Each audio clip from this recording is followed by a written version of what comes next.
Hey, what is up, everybody? How's it going tonight? Um, Before I get into the saying what's up to everybody and the whole video, or the whole hanging out, I just wanted to say real quick. In the last video I put out, when I was talking to Erin, who is my girlfriend, she said something and I made kind of a stupid, whatever, offhanded joke. Didn't think of much of it, and even when I was editing, it gave me a little pause, and then I left it in there thinking it was harmless enough. But a couple people that follow the channel, a few people, reached out and kind of said, "Hey, didn't really sit well." So I don't want to debate the merits with anyone here. I don't want anyone to.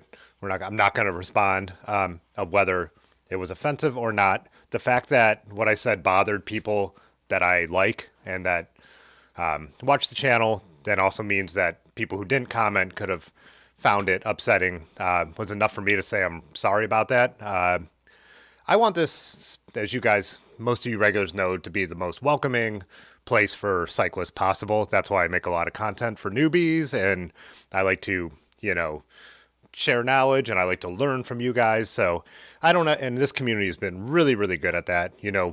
We instantly block anyone who drops some racist, homophobic bullshit. We don't allow it.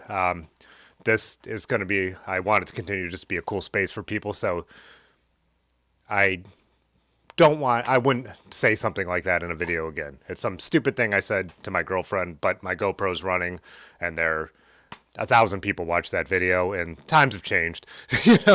After after a certain era where things have kind of changed, and I just don't want to make anyone feel uncomfortable. And I always hate when a celebrity says, "I'm sorry if I offended anyone," because I feel like that's a cop out. But this is a case where I'm sorry if I offended anyone. It was not meant to be any kind of hateful remark. It was a goofy comment, and it would end up on the cutting room floor if something ever like that came out of my mouth again. So you guys who watch the stream know I say a lot of stupid shit. So, anyways, like I said, I'm not going to take any comments on that. I just wanted to put it out there that I think it was stupid, and I wanted it right at the beginning of this live stream. So if anyone ever says anything about it, I can at least point them to say that I am sorry. And I changed the description to say I wish I wouldn't have left that part in. It's already got most of the views it's going to get, so I don't think cutting the whole video matters. But DM me if you feel differently. You could DM me and reach out about this topic if you want to. I'm not going to talk publicly anymore about it in the chat. I'm going to get into saying what's up to everybody, and then talk briefly, I think, about the idea of the first channel meetup in a couple years. I want to put it out there on the live stream so people who might not pay attention to the Discord or other things have a chance to see it. I do have a link that's separate from the Discord. If you do ! meetup right now, it'll take you to that page. So, but we'll get into all that in a minute. So, yeah, what's up, Blackball? What's up, Twan? Good to see you. Yinzer, how's it going? JMZ's up in here, who is someone who made it to the first meetup we ever did. Bradley, how's it going? Remus, wow, you've been a member for 3 months. That time flies. Surprising, and thank you for that. What's up, Pudgy? Welcome back home. Welcome back from the old world. What's up, Raymond? Raymond said winter finally hit New York. We had it got chilly tonight, but tomorrow we're supposed to have 60s. So, yeah. Hey, Patty, what's up? I was just looking at your post in the Discord. I'll show that in a little bit. I think we'll talk a little bit about the event and then look at people's bike photos tonight. So, do have plans for guests, like I had mentioned. I think I've talked to Yonda. Yonda's going to come on, help me finish up the gunner build. And then depending on how long that takes or while we're doing it, we're going to do like Ask a Mechanic and a couple other things planned. And then in the Discord, I'm going to ask any of the members if they want to do some remote live streams. I know Tony said he was interested in doing a stream. So, yeah. Anyways, got a couple other things in the back of my mind. Some smaller local bike companies that might want to come on the live stream. So, yeah. And like I said before, we're not going to ignore the chat. It would be like, have someone on that we could all like have a conversation, but kind of have a topic that, whatever. So, anyways, Master of Disaster, Dimitri, how's it going? Blackball, if I didn't say hi already. Matt Ford, what's up? Farley, what's up? Dr. Bob, how you doing? Oh yeah, Dr. Bob, I did see your post too. We'll pull up your photos in a little while of your vintage neo retro build, as I like to say. Chris Alto, thanks. I appreciate it. Yeah, Master of Disaster, no worries. It's even better if people didn't notice it. I hope it. I said don't think it was the biggest deal in the world, but I know that if it bothers certain people, I don't like it. So what's up, Roland? Yeah, Master of Disaster. If you could pull off the road trip, that'd be great.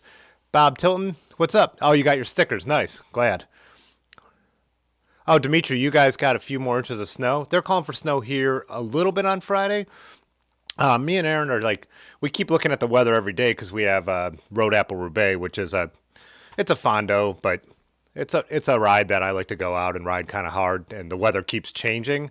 And some of it's not a gravel race, but there's gravel sections, and some of the sections just from doing this for a number of years now stay in the shade.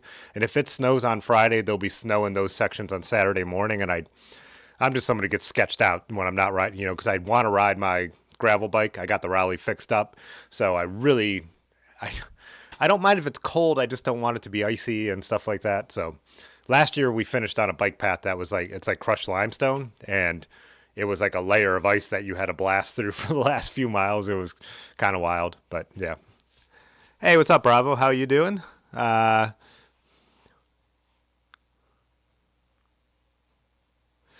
Smoote, what's up? You said first time here. I'm the guy you see on the trail riding with my all the. I think your comment got cut off. You have Smoothe. Let me know what you were saying. So, what's up in Inksley? Would I consider touring with a Brompton? No, because I don't own one, uh, and I don't have a reason for one. Talked about Bromptons on the channel before. I live in a place without good public transportation, and a folding bike doesn't make sense for me. I totally understand them, and I would, if I could take my bike on the train all the time, then it would be a bike that made sense. So,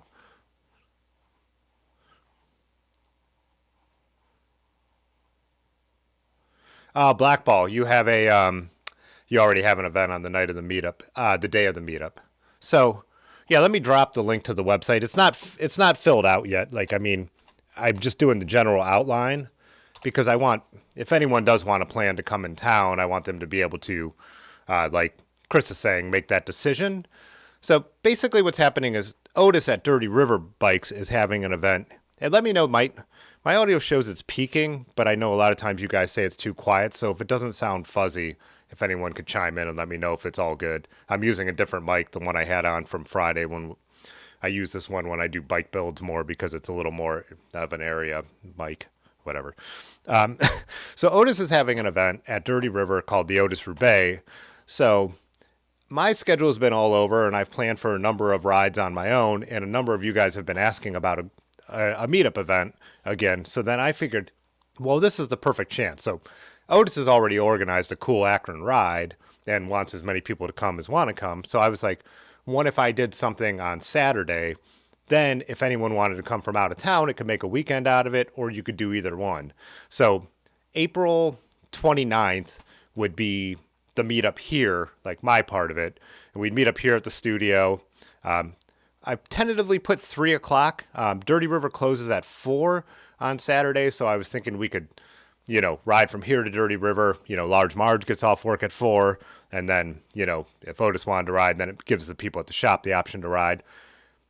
Depending on who wants to show up, or depending on what the makeup of the group looks like, the place I have in mind, we could make it as gnarly or as less gnarly as we want to. So we could kind of, take a vote on that. If there's a few of us, we could split it. Just depends on how many people show up and what it looks like. But, and then there's I know a lot of people have talked who've seen my videos. They want to see the abandoned stadium, which is the Rubber Bowl. So I kind of picked that as the direction. And then there's one of the highest rated brewers in the country is right past the Rubber Bowl, down a couple cool gravel roads and past the Akron Air Dock. It's not called that anymore, but which was what used to build dirigibles. So another cool site. And they have food. So even if you're not a drinker, a dinner and beer stop. And then, we could ride back and say, make a group decision if people want to go out, if people need to get back here. So that would be Saturday. I've also talked about if people were into it, we could also do a bike park swap here at the studio on Saturdays. So maybe move the meetup time to like 2 instead. I think as it gets closer, we'll play that by ear with how many people are responding in the Discord and on the website. So that could be like a fun thing if people want to bring stuff, depending on how many local people are interested. But then Otis's ride is like kind of a hill climb challenge, the Otis Roubaix. Akron has just lots of steep and punchy hills, like a spring classic. He named it Roubaix, which is actually a flat ride. I always said it should be more like I have a Tour of Flanders name, because Tour of Flanders is the one with the punchy climbs. But anyways, this year what he's going to do is have a file for people who want to put it in their computers and just like ride a route like really hard and fast. There's a group that's going to want to go up the road and do that. Last year, I think Dylan and Lanky, who are people who watch the channel, did that, and a couple other fast people kind of made their own group and went on ahead. The second group will be one where we like get to the hills and like kind of all like try and challenge our way up the hill and then meet up and kind of do the ride as a group. So you could like, use the hills as a challenge, but you're not going to get dropped if you're slower up a hill, because then it's going to meet up, reconvene, and head on is the idea. And we even talked about Kelly doing the typical Sunday morning Yeti ride.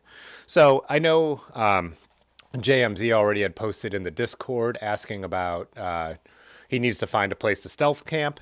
So I will have a list of like, one, there's a hotel, a nice one 1.5 miles down the road from the studio. There's one really on almost the same piece of property as the bike shop.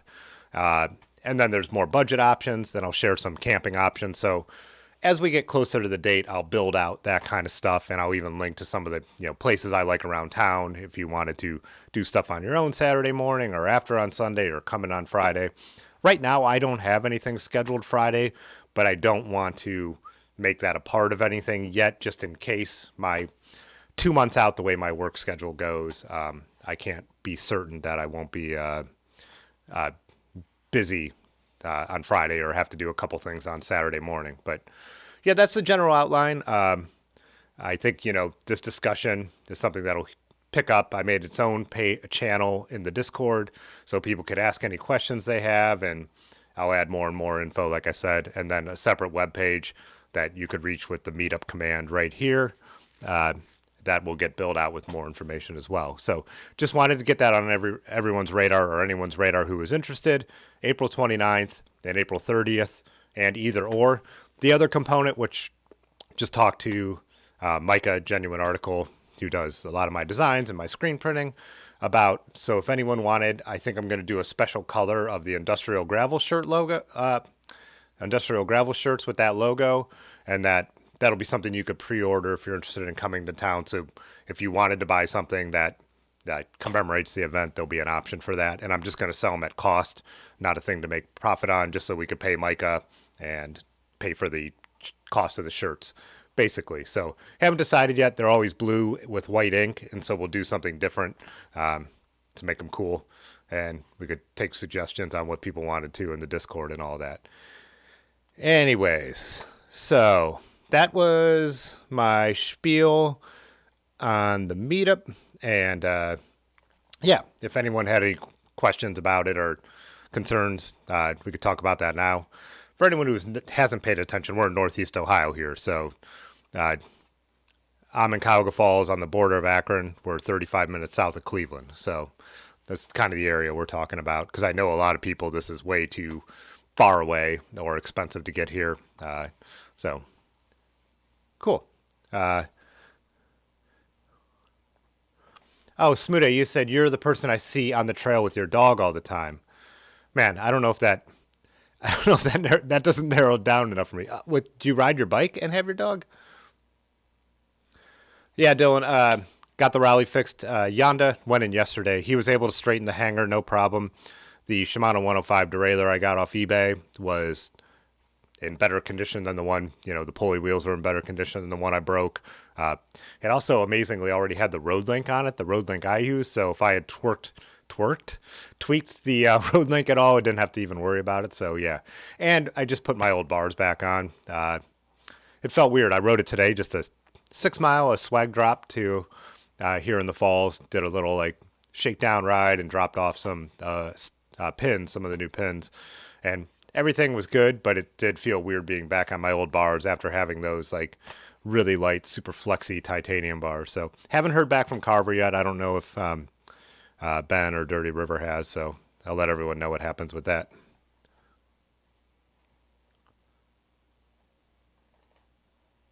You guys said the audio is good. Awesome. So I guess I just need to overcrank it. Like when it's giving me the warnings, I just need to overcrank it because everyone says it's too quiet. And if I ever go back to check on a stream after the fact, it does sound quiet. But, you know, when it's showing me bouncing in the red, I worry about distortion. So Dylan said, gonna eat breakfast, lunch, and dinner at the Mustard Seed that weekend. So when Dylan came up, was that last week? Yeah, a week ago, over the weekend, right? Yeah. Every time Dylan's come up, I try to take him to a spot that I think it's that I've heard people tell me the vegan food is okay, or that I've had their food and thought it was okay, and every one turned out just to be eh. And then this last time, I went to a place, the Mustard Seed in Highland Square, that he did like. So I think we went what 3 times because we went for twice. Yeah, we all went for dinner, and then you went back the next day for lunch. So. Roland, you said you lived closer. You'd have to sneak across the border. When we did the first meetup, I think the border was still closed, so none of the Chris couldn't come, and so yeah, a couple people who wanted to come couldn't do it. We did it in June that year, the hottest June day probably ever. As anyone was here who would remember, you go watch the video and just see everyone pouring sweat. Like completely hotter than it should be for an early June meetup.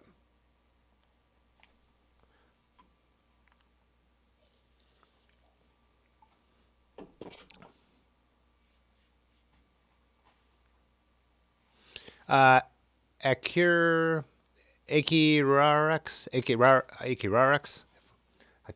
I'm a little too far from the screen to read that. Akirarex. Road Apple. What tires would I run? I'm running 42 millimeter Renaers Hurricane Ridges. I don't think the organizers run on smaller tires. There is a lot of road surface at Road Apple.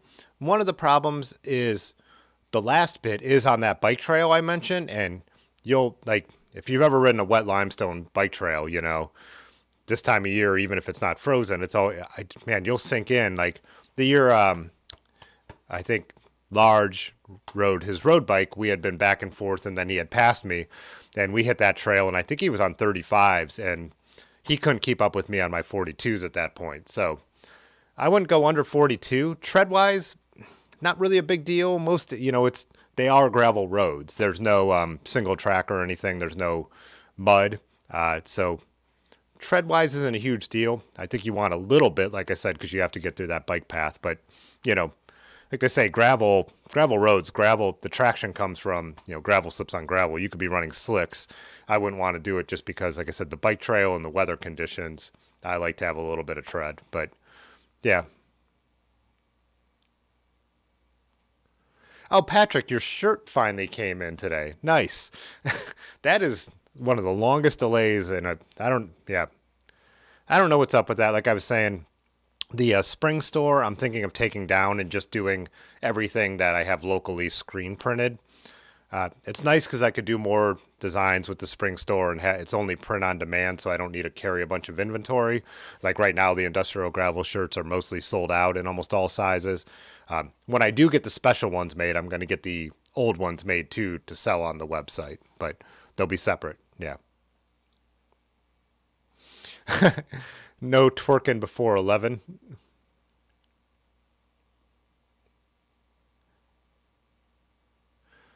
JMZ, you said, did you miss the Industrial Gravel Ride 2022? No, we didn't do 2022. I was so busy with everything coming back in 2022 that I kept wanting to do it, and I had talked about it, and I just never was able to pull it off. So, yeah, there's only been the one. The The one in 2021 after just waited a while till after the vaccination was out and then felt comfortable doing a meetup. So, oh, Smitty, you're on your bike with the dog running. Hmm. There's a couple people I pass. I'm wondering if I know who you are or not.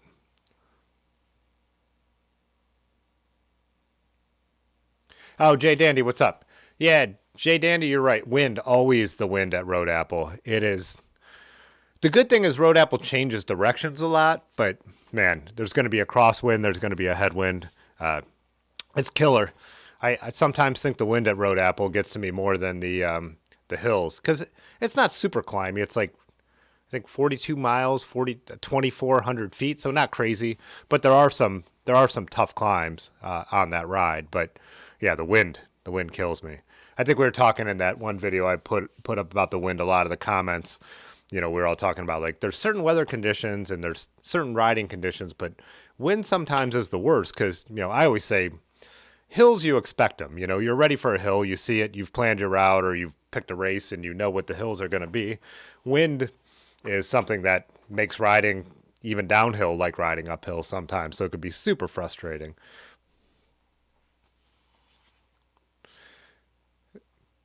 Joseph Boyd, Clinton, Ohio, what's up? Haven't made my way down there to Clinton since the fall now, but yeah, I usually do a number of times in the summer. So, oh, Paul, you're all the way in the UK. Yeah, that would be a long way to that would be a long way to come. It would have to be a whole USA trip that you worked it into. Yeah, working the night shift though, you'd be more close to our timing if you did come over. You wouldn't have jet lag as much, right?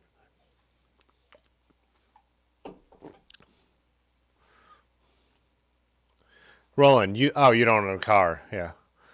Take a train to Cleveland and ride the towpath down. Always an option. Hey, what's up, bouncing bike, boat, and life?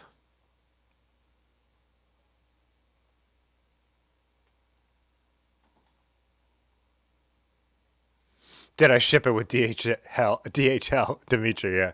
I, I don't. I wonder if Spring uses FedEx because that sounds like a FedEx for us in the U.S. FedEx is just the worst. I mean, um, I was going to say no offense if anyone works there, but I'd rather say, hey, if you work there, fix it. I actually rode with a woman who worked for FedEx on a ride with Tony that he was leading, and she was like, "Oh yeah, we're the worst." So I was like, "Okay." She works there and says they're the worst, so I can't, you know.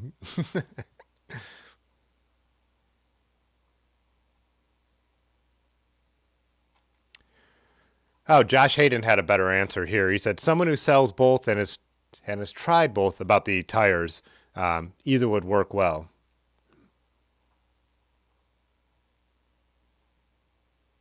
Hey, what's up, Robin? Robin said Cleveland is close to Akron, is only a day's train ride away. Tempting. Yeah, uh,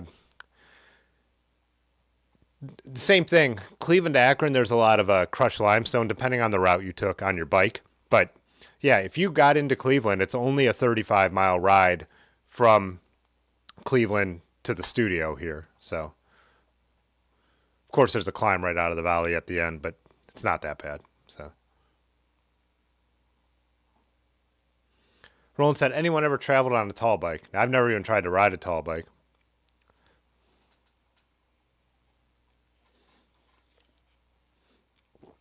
Dr. Bob said a doozer saying is a headwind is just a tailwind in the other direction. Yeah, that's the problem.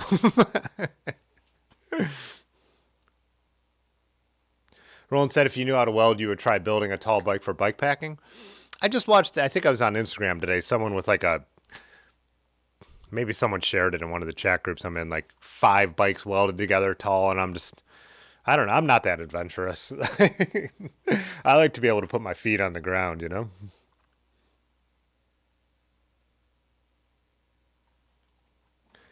Racer said, where you're at, it's very little elevation and lots of wind, and you're talking about an app to plan for it. You know, I rarely plan around the wind. I'll be honest, like, I ride where I want to ride. If I'm going solo just to get some miles in on a day, like, then maybe if we have the really strong north-south wind, which happens here, I'll ride, east-west, like there are times when I might take it into consideration, but like in general, like when I do my like weekly group ride, if we have a plan for it, we're not going to change our plan based on the wind. But that's just us. And I'm not a roadie. I think roadies obviously take that into account more if you're planning roadie rides, and you're going to be out on country roads. You might plan it. I always hear that roadies always plan to leave with the headwind so you can return with a tailwind. I get it, but you know, it does no good when like on Saturday when I'm going to do a predetermined course. So, but after watching, I don't know if any of you guys, speaking of welding, if any of you guys watched that interview with Shell Monet on Pathless Pedaled, but does it? Does everyone watch that and you're so motivated to want to learn how to like weld and like modify your own bikes and like, make your stays wider, or like he does those Schwinn chops, that are super cool. Like I always watch that stuff and I'm like, I need to learn how to do it. Then I'm like, I don't have enough time to do all the things I like to do already. Just calm down. Like you don't need to learn to weld now. But I do. Like you watch that and it's like, man, if you learn how to weld, you could do so many cool things. But Yinzer asked if I'm running tubeless on any of my bikes. Yeah, just my Raleigh, just my gravel bike. It's I got Velocity Aerons as the wheels, and they're set up tubeless with the Renaers 42s. So most of my other bikes have vintage wheels, and I know you could set them up tubeless. I'm just not going to. So I know you could tape them, and you can make it work. But yeah. And then my new bike will be tubeless, my Gunner build. So it already is. Large already set them up tubeless for me because it's at the shop right now. So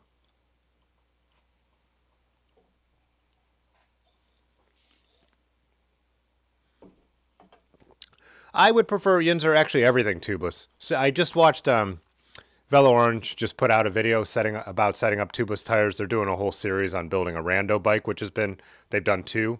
The next one's going to be on fenders, which I'm interested to watch. I have a pair of Velo Orange fenders sitting here that I've never installed because it's like the full custom install.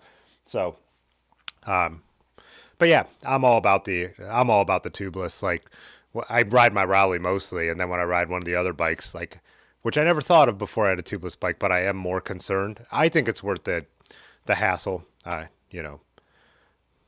Especially if you buy tubeless ready rims and there's not a lot to do. I mean, or if you have a good shop, like, I have my shop set them up with the compressor and do the whole thing. But again, I like my shop. They're all my friends. So balancing bike. Yeah, there's campgrounds nearby, not super close. It would still be a little bit of a ride. And there is a camp spot on the trail actually really close to downtown in here. You're not allowed to have fires or anything. So, but again, I'll post all that. So, I'll post links to any spot. Like the Big Bend area would be the one that's closest. That's that other spot with the lean-tos, Heritage, Woods, and Peninsula. I'll post all those. And there's some good spots that are totally bikeable to be able to bike in. And then I'll ask a couple friends. I've had a couple friends mention wanting to do events, and they have properties in Akron proper that people could camp at. I haven't asked particularly for this event yet, but I will. I've got a buddy who's gotten super into riding and has a property that has an orchard on it, and it's like a 5-minute ride from the bike shop. So yeah, I'll let everyone know as we get closer on that stuff.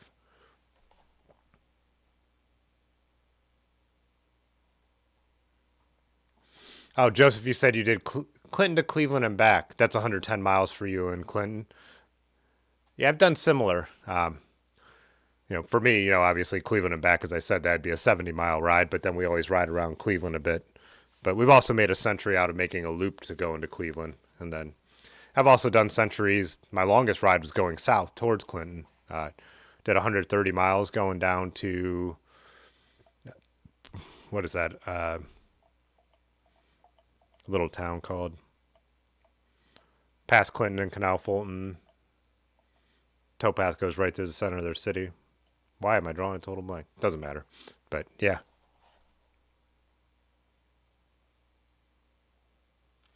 Racer, you said you don't always plan around the wind, but it's tough to deal with the headwind at the end of the ride. Yeah, especially on a long ride. So,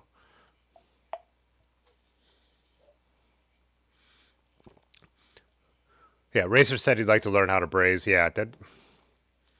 Hey, what's up, Cosman? How you doing? Yeah, I actually was fairly unaware, Monet. I think I'm pronouncing that right? Because it's got the accent. But Dylan and his buddy Ed were talking about it when they were up, and I heard them talking about it and meant to look it up, but then watch the live stream. But yeah, not something I wasn't actually familiar, but super cool, super interesting stuff.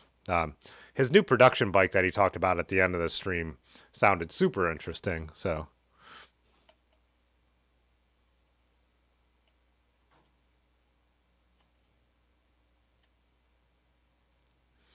oh, are you guys talking about the nuance between the words brazing and welding? Because yeah, I am definitely not an expert on any of that stuff. So yeah, I wasn't trying to.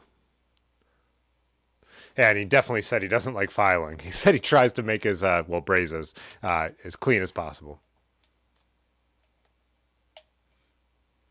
Dr. Bob, you weld vicariously through other.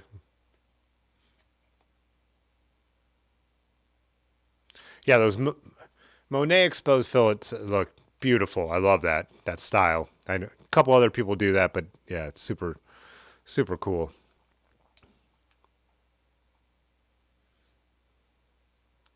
Yeah, and like you said, I mean, building custom frames, man. I mean, what he's doing like about 12 a year now. Yeah, time consuming for sure. That's why I think the idea for anyone who wants to get into that is to like chop up old bikes and modify them. Like I someone shared in the Discord and also Large shared with me the guy who does Freck. He takes those old Treks and then like kind of adds clearance and adds brazons. I think that's like kind of the I mean if you go full blown frame builder, like awesome. But that's like the way to get into it is to buy old bikes and learn to modify them first. Plus, just I mean, if you're going to use a classic triangle, it's already there with good tubing. So unless you really want to have a business of selling custom bikes, which like I don't, I just would love to know how to do it. So oh, Cosmin, you just brought up the Freck thing, yeah. So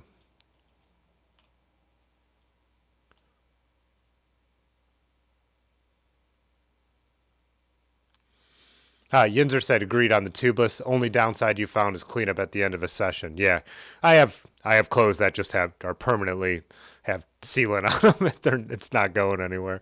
But at first when I knew people who were riding with tubeless, I thought it was stupid. I'm like, and then like if they had a problem and didn't have plugs, it was maybe a little more early days for gravel and road tubeless. I was like, hey, when I have a problem, I just throw a tube in it. But my opinion is completely flipped or switched on it.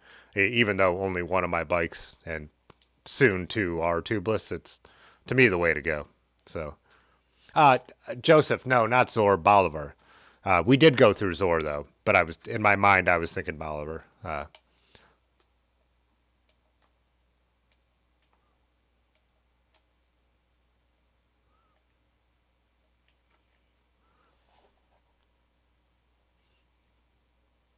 Let's see where we are. I do want to get into bike picks, but I do kind of want to get a little bit caught up to the chat.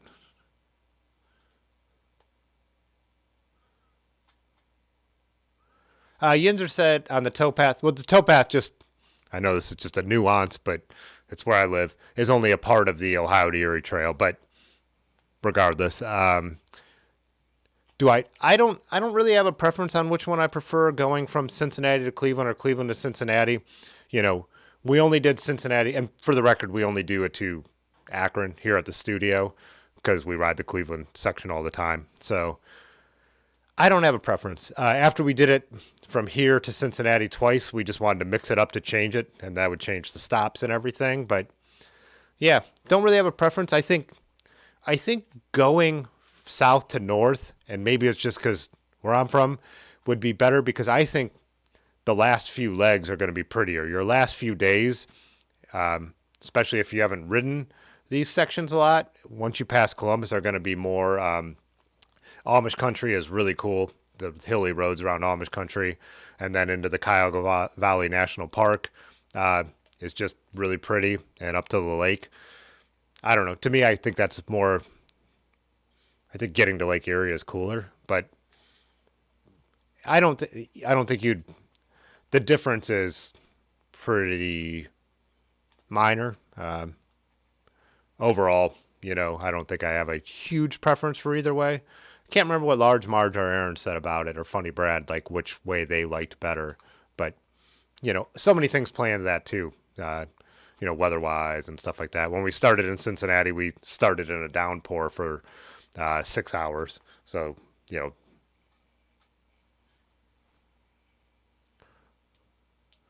Eduardo says, should have taken welding in high school instead of ceramics. Yeah. And Racer said, let's talk about Shimano Cues. I was wondering if that would come up tonight. So I got a little sneak, not preview, but info on Cues because when Dylan and Ed were up here riding, Ed works at a bike shop and they had already gone to a Shimano class all about Cues. But I think it sounds good. I watched Pathless Pedaled video today, his first impressions. I think, again, there's just cross compatibility is awesome. I think the whole thing seems to make sense.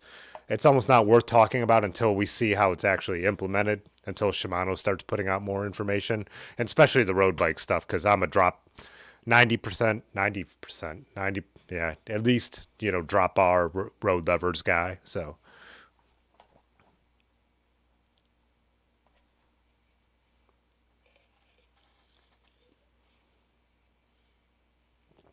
oh, Yinzer, I have never. So that's interesting about the sealant drying up over time.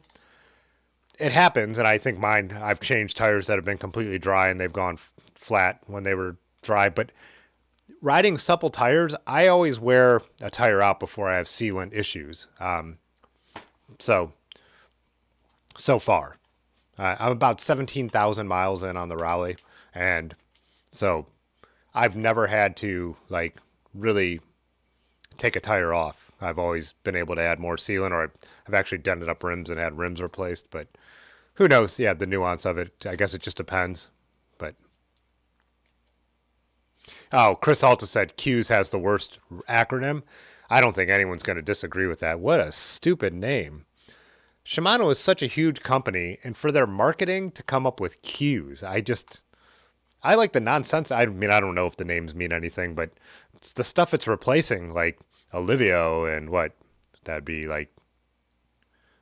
What are the other lower tier Shimano? Tiagra and Saurus, or what? Saurus is that one? Whatever. Those names sound better. I would have picked one of those to stick with. I don't know. Even their high end stuff, Durace, Ultegra, 105. They all kind of sound cool. Like, Dior XTR, like. Cues is so stupid.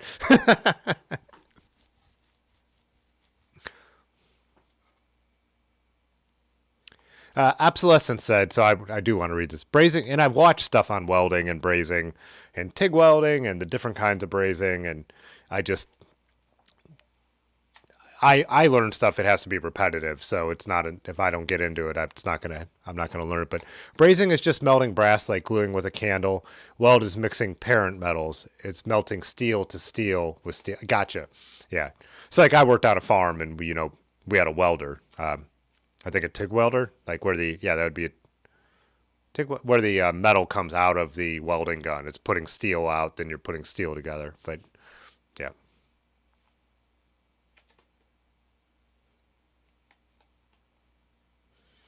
Sam Diaz said, so we all getting Cues for our bikes? I think the interesting thing to me about Cues will be down the road. Down the road. When you're like trying to do used stuff, like right now, how I buy a lot of vintage 105, 9-speed with drop bar levers to put on anything. I think Cues will be cool down the road once it's been around for a while and you're trying to build something up and you're able to like mix and match stuff. And I'm wondering also, since it's going to be cross compatible 9, 10, 11 mountain and road, if there's a standard now that's out there that it'd also be compatible with, like, will vintage 9-speed work with Cues, or will modern 11-speed work with Cues? Like, what is it, or what will work well enough with it will make it interesting to see whether I buy any of it. I don't foresee myself right now buying a brand new, Well, I know I won't because I don't have another build. But Cues group set, like, but we'll see what happens. It's going to be interesting. Yeah, the gearing racer is a big deal. Everything playing together, it sounds like it's going to be the big deal about it. But then, yeah, normal gearing, not race gearing. And it's going to be like, yeah, the mullet setups are going to become, it sounds like really easy to do with it.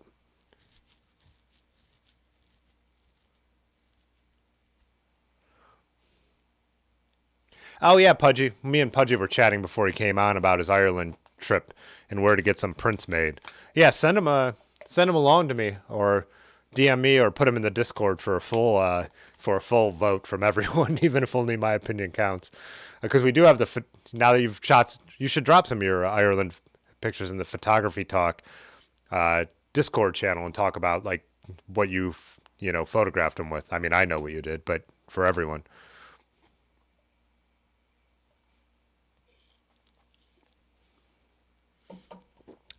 Josh Hayden, that's interesting to talk about how Microshift was eating Shimano's lunch, and that might have been their big marketing motivation to do this. Makes total sense. And I think there's a couple other companies too. Ed was even talking about his bike shop has been using, God, what was he calling that? I want to say L7, but that's a band, not a company. But some of that knockoff stuff that's coming out of China, if you watch the channels where people are buying these Chinese made group sets on Alibaba that are like really cheap, they're more mimicking road group sets right now. But yeah, yeah. Shimano is a giant company and they have a board that probably realizes like we're getting eaten alive in this segment. We need to finally do something about it. So.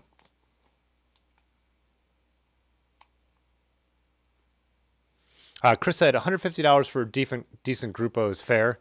I clean up free bikes for donation. Picking parts can get tedious. Yeah.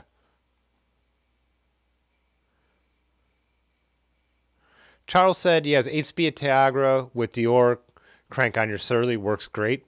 Yeah, and people talk about like, I know Pathless Pedal talks about the chain. He doesn't have a problem with any of that kind of stuff either, so.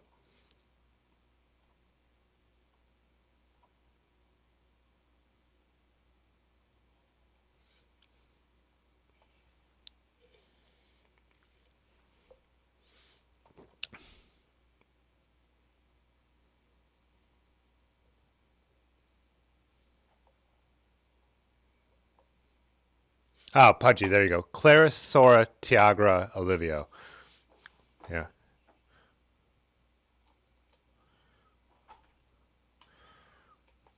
FSA Gossamer.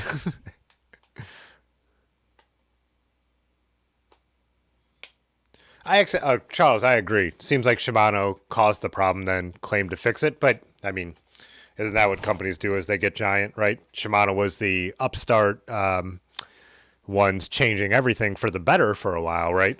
Depends on your opinion, but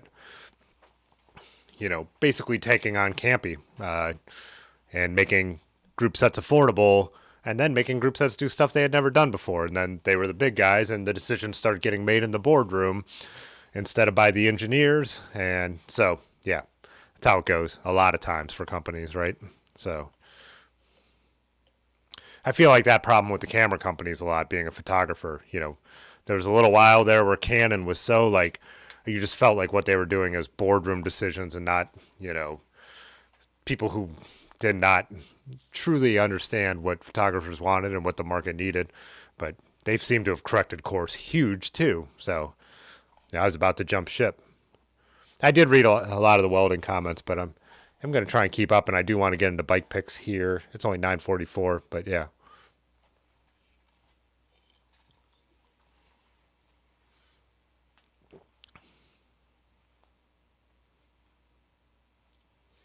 Josh Hayden said most drivetrains are proprietary. Yeah, and I had somebody asking me about like if I would talk more about photography stuff. That's why I started a second channel for that a little bit, and I still do talk about photography. But they asked like what brand I was into, and again, like my answer is Canon, but it's because my first camera, decent camera, was a Canon, and I'm invested in the system. Uh, I also kind of feel the same way about Shimano. There is certain things I don't like about SRAM, but I always said I know I would get used to it if I started using SRAM. It wouldn't take that long. But it's the same thing. If everything I have hanging around here is Shimano and a lot of 9-speed stuff, like when I broke a lever on the Marin, I pulled a lever off a bike I don't ride that much. So, same kind of deal. But of course, I mean, I was talking to Jay, the Cannondale rep for Dirty River yesterday, and we were talking about that new classified hub. And their problem is they want to be able to get the group set makers to integrate the electronic shifting. If you don't know what it is, it's basically a hub that, these things have been around, but this is one that supposed to ratio-wise mimic a front derailleur on a race road bike. And it's an electronic button to shift it, so you don't need the front derailleur, but you get the range of 2x. But again, it's electronic, but you have to put like kind of a sprint shifter somewhere. And they would, of course, love for SRAM and Shimano to build that into their shifters. But is SRAM and Shimano going to do that? Unlikely, unless there was a huge demand and outpouring for it. So,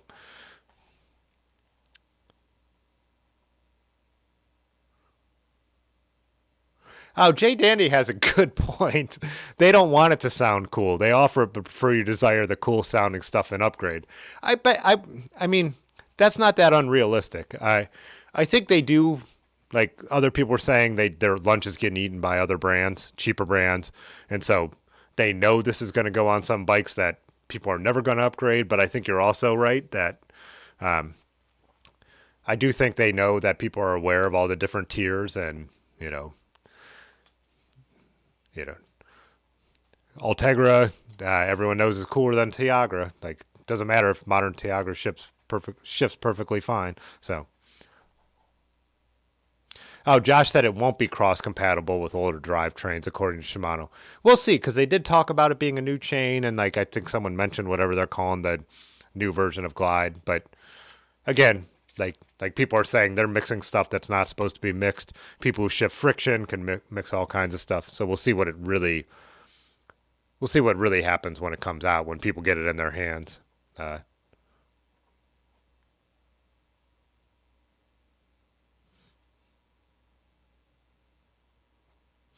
yeah, Pudgy, you can't show the photos at the same time because you don't have a computer. Did you ever get a computer? You need to at least get a tablet. I'm going to get you a tablet for Christmas next year. El Woot? I don't know. Roland said you take whatever's on the used bike you buy. That's a lot. Someone asked me in the comments where I get all my stuff, and it's such a mix, but a lot of times I buy a bike that has stuff on it. Then if I don't end up wanting that bike, I strip it down and put that stuff on something else. So Twan said gears are overrated. He shifts legs. Yeah, if Robbie was in here, he would say the same thing. But he's in a different time zone too, with his him being overseas now. Eddie said your sense of group set came today. Curious how it'll turn out. Yeah, definitely let us know. Oh, Patrick asked what I'm sipping on. This is a new one from Masthead. Newish. Oh yeah, the non-manual focus, but Masthead put out a new hazy called Hazy Headlines. So, hey, what's up, Chris McCallum?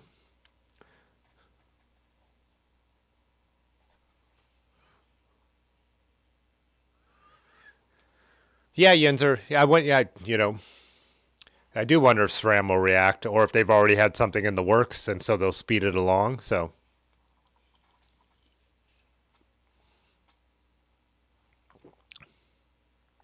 Sean, what's up? You said your gravel bike has SRAM Apex 1. You think the double tap shifting is odd. That's how I feel. But like I said, I mean, I know if I rode it for a while, I would get used to it. Even the flat bar shifters, even the electronic ones that when I borrowed the Gunner this time last year from Otis, not quite this time, but there's still a different feel to them. And the mechanical flat bar, I'm like,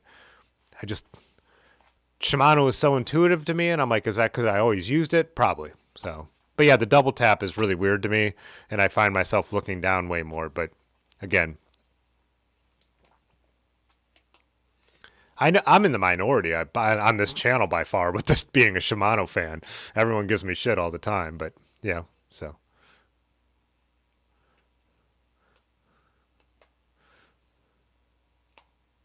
Yeah, it does, Josh. I heard that some people, I think even when I was talking to the Cannondale rep, he thought that some new high-end SRAM was coming out. So they probably already have all their marketing planned and won't mess it up, but we'll see what they do with the lower end stuff. Hey, what's up, Tony? I did not apologize for my crimes against one by.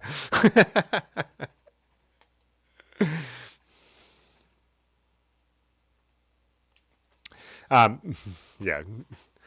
Did you guys see the Pathless Pedals save the derailleur? He showed the stickers, and then he has hand screen printed shirts, and I'm like, I do not need more T-shirts. I'm about to get a new one at Road Apple, but man, I need the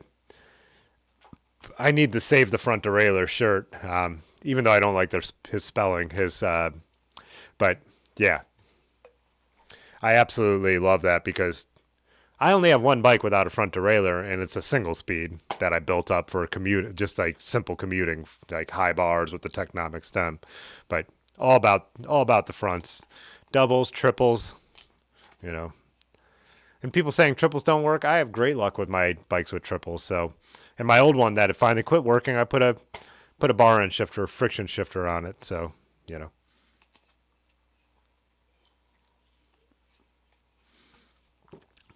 TD said, funny how all the good bike tools are made in the States and everybody uses Shimano parts. Yeah, I mean,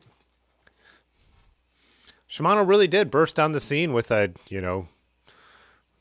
were cost effective. And, when Campy was the stuff that was really good, Shimano pretty much mimicked their designs and for a long time did a good job of taking over. And then, I think SRAM cut out a big part of theirs by coming in and doing some more innovative stuff in the mountain segment and working their way in. That's how it goes, right?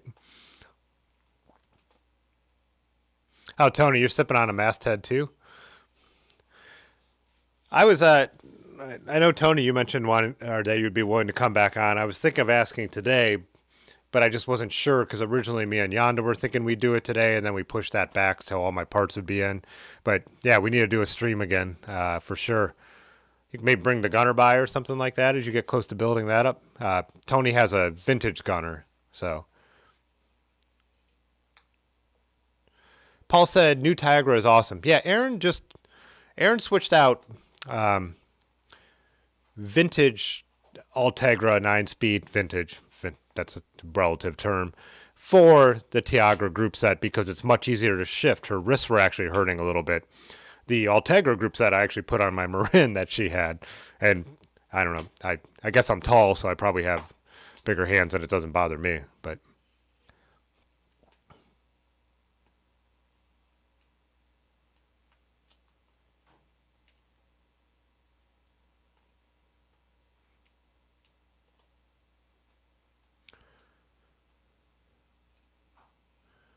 diversity, you asked what I'm building now, and I'm not. Since I'm probably way behind on the chat, building two things, which is a gunner for a bike packing bike. It's going to be sweep bar, bike packing bike, and then I'm also working a little bit. Oh, it's not on camera on this old Specialized, which is going to be more of an original build, but with a couple cool surprises. So, also it's funny with the weight of group sets. Someone mentioned is that Paul or Ronell or someone in here somewhere. Yeah, the stuff shifts so good now, but they're just a little heavier. In the scheme of a bike, and the bikes I think the way most of us ride, the weight of the group set is pretty unimportant, I think.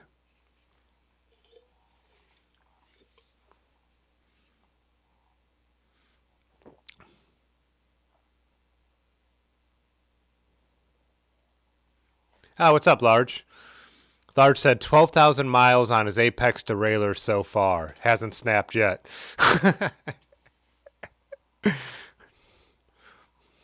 But you also, well, I mean, I think everyone did, ripped one off at, what was the derailleur you ripped off at Mid-South in 2020? But that would have ripped off any brand's derailleur, so.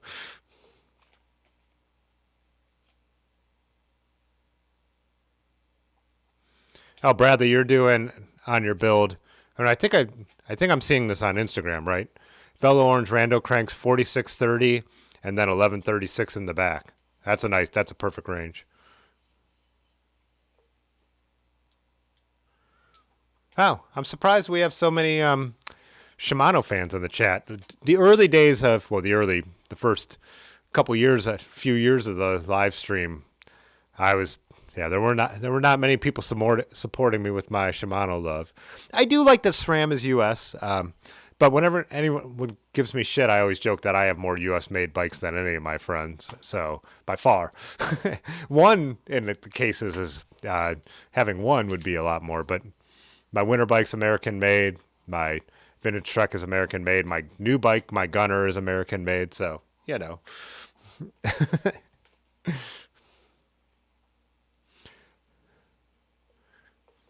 Chris is more interested in 2x2x2.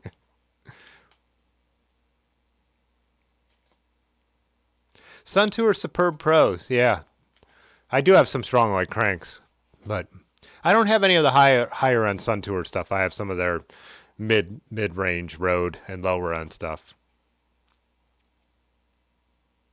Oh yeah, Tony, you should definitely bring your Space Horse over because that's a really pretty build. I showed it briefly in a few videos back. The video with Dylan and Ed actually, because it was parked out there at Missing Falls. But yeah, I think definitely the Space Horse. We should do that one first because that's a really cool bike. That's a really cool build.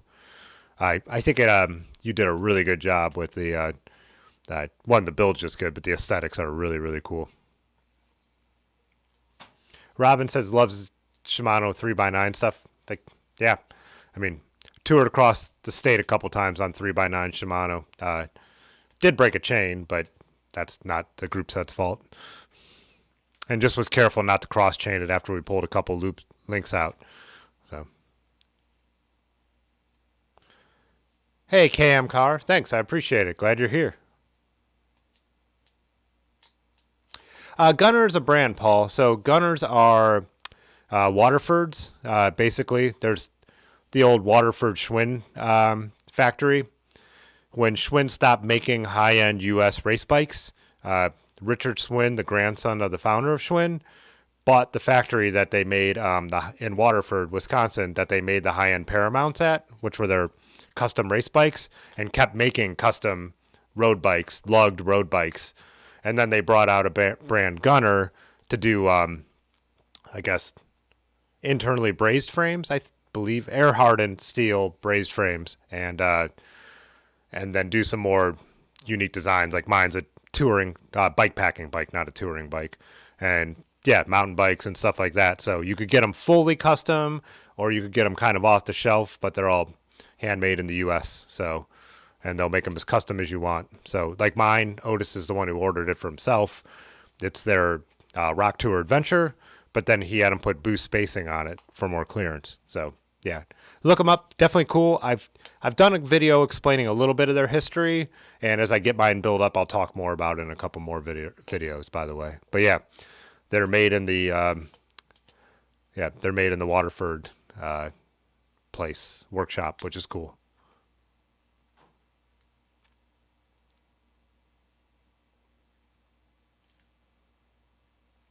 Oh yeah, Pudgy is the OG.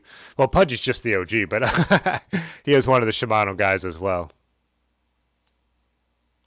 Oh, really large? I thought your derailleur got wrecked on Mid South. I didn't realize it didn't. So YouTube just popped up a redirect error. Are we still alive and fine? Oh, shoot.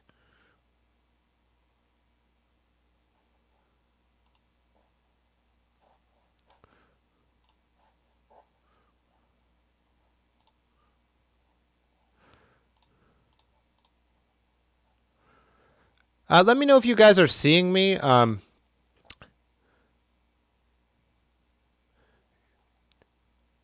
we're good. Cool. The back end is showing that I'm not there on YouTube's page, but it says an error occurred. Please try again. So it's just not showing me the playback, which I don't need to see. So cool, cool. Racy said he used everything except Campy. I have one Campy group set, and it's on a vintage carbon look that I have not finished. Maybe when Yonda comes over here, if we knock out the Gunner fast enough, he's been on to help me with that build. It'd be cool just to get finished, but I want to try it.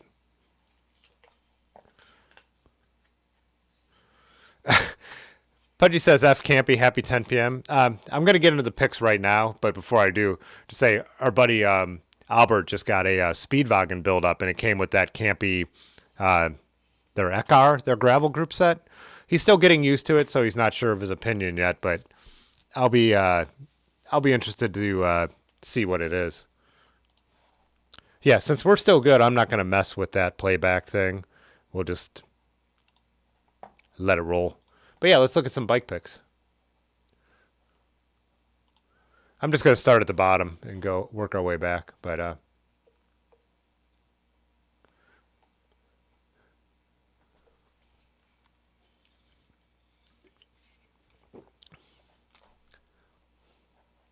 sorry, give me a second here. There we go. This is Racer's set his Rivendell build. Oh, a Pook. I had a road bike by them, an Alpina, but I sold it. It had a full Shimano 600 group set. This looks like a great build here.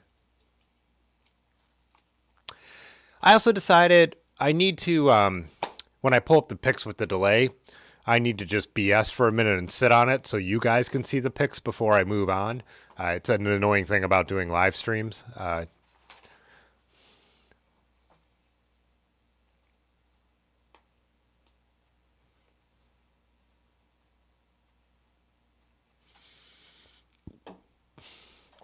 Pudgy on the campy stuff, which will be a good delay. You said, you're not a total campy hater, just hate how they're tooled. I think a big thing is that they are a small company. You know, I remember Lanky, he did a thing on Campy, Lanky Cyclist, and he was talking about, you know, Shimano has 30,000 employees, Campy has 3,000. I'm making up those numbers, by the way, but it's something like that. So, you know, I think the scale and all that is different, and that's probably part of the problem. So there's a couple other pictures of this bike. Let's pull them up. I pulled up the same one. Good job, Tim.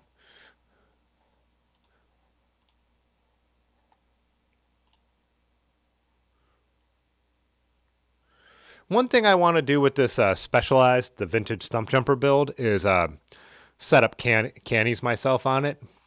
I've loosely set up cannies, then always had the mechanics like tighten them up. I want to get them working good on my own. So a skill I want to have. I've watched the Pathless Pedaled video and all that.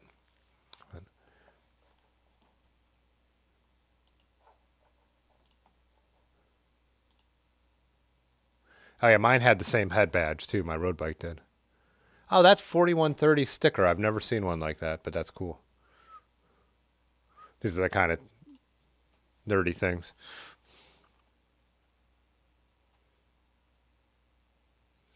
Thanks, Blackball. I appreciate it.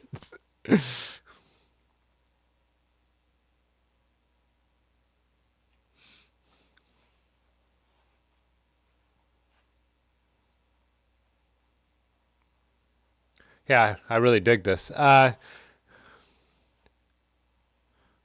yeah, Pudgy, we could mess around with that for sure. Yinzer asked if there's any brands frames I'm not a fan of or I think are overrated. I I always preface this because there's three here. I would never buy a new Trek. I'm not a fan of, like, now that I know more about their history and their corporate policies and what they've done over the years. I'm not a fan of the brand. They don't align with my views. They have good marketing people that make them sound like they do, but yeah. So I'd say just as brand wise, corporation wise, I'm not a fan of Trek, but I've always been a fan of Cannondale, but what they've been putting out lately, I think, is exactly what Russ has been saying, like just high end stuff that's a little overboard, but I really like vintage Cannondales. So, oh, I came down here without my phone tonight. Maybe I'll do a members break so I could grab it just in case Aaron has messaged me. So, oh, this is what you put in there. I'll read your description here too. 1986 Pook, Pookie Bear, your budget Rivendell 2x9, 11 to 34 cassette, 22 38 front rings, micro shift thumbs, bull moose, 2.2 and 2.4 magic rims, Cool Stop pads, Blackburn front rack, Rivendell, and Duluth Trading Company bags. Yeah, that's rad. I really dig it. That is kind of like a total Rivendell build.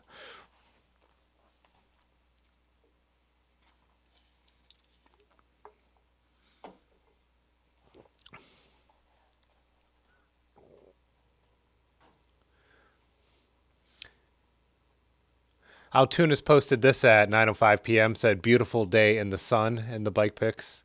A couple fat bikes. Of course, I said that, and then there's the trek. But again, I'm not judging anyone. It's personal opinion.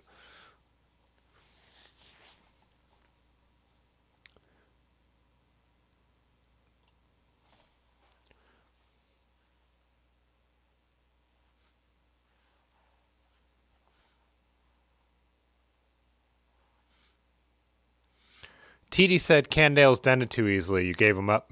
So, should we do a quick break? I know it is after 10. We'll do it in a minute. We'll look at a couple more photos. Oh wait, I don't have the. Did I not have the photos up? Sorry. Did I have those up?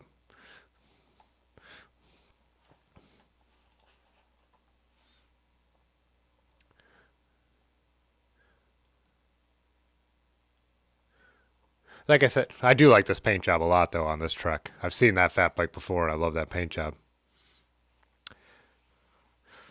I did make a video on the other channel. I know some of you watched it about what it looks like behind the scenes on the stream. So I'm glad some of you watched it because I'm not just an idiot. There is a lot going on here. So, I mean, I am an idiot, but that is a separate issue.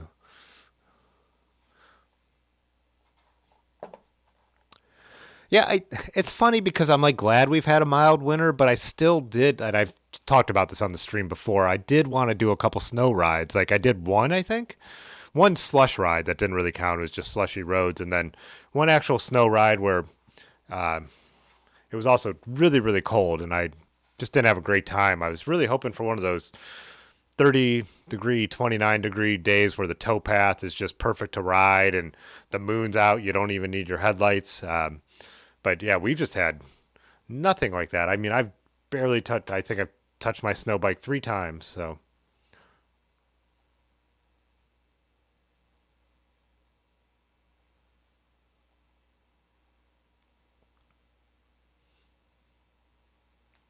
yeah, Steven, I'll be at Road Apple. Yeah, we were talking about it a little earlier.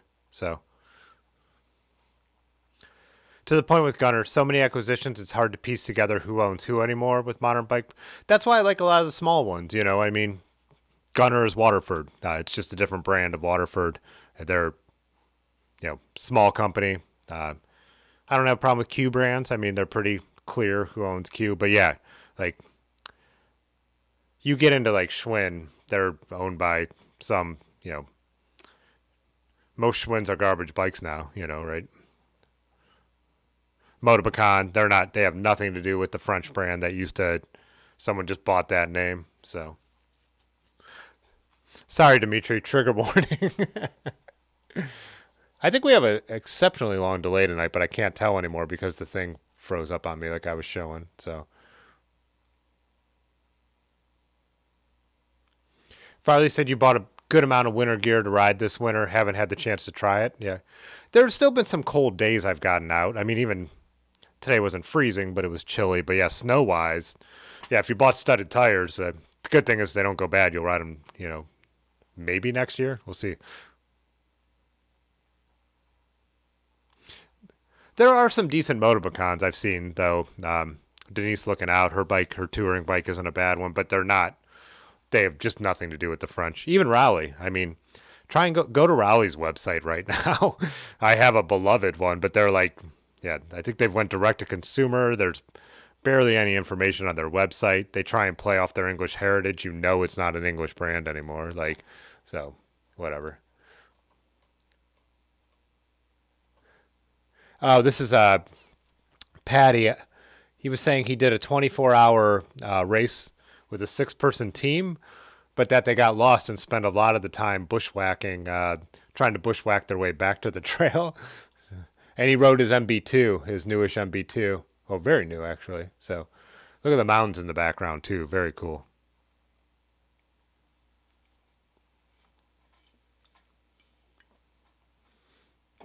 Talking about like brands getting bought and sold too, like even some of the like um, really well-known race brands are all under one house now. Like I don't think Pinarello's in it. An independent company. I think they're owned by a bigger conglomerate that makes a bunch of brands. But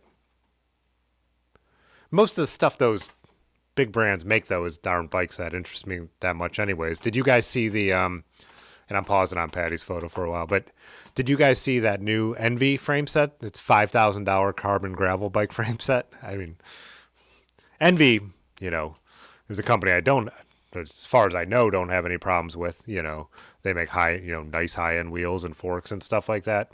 But I just see that and I'm like, $5,000 for the frame set. Like,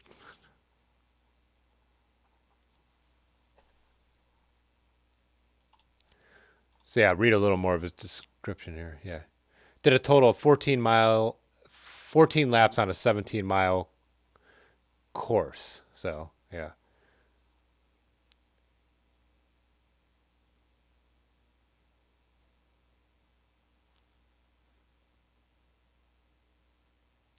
Oh, Patty, I misread that. So you're saying the ride in the picture was a couple days before the race on a different but nearby trail. Gotcha.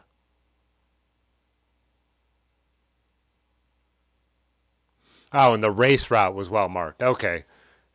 I combined your two things trying to read them quick here. Before I tried to read it before the stream went live, but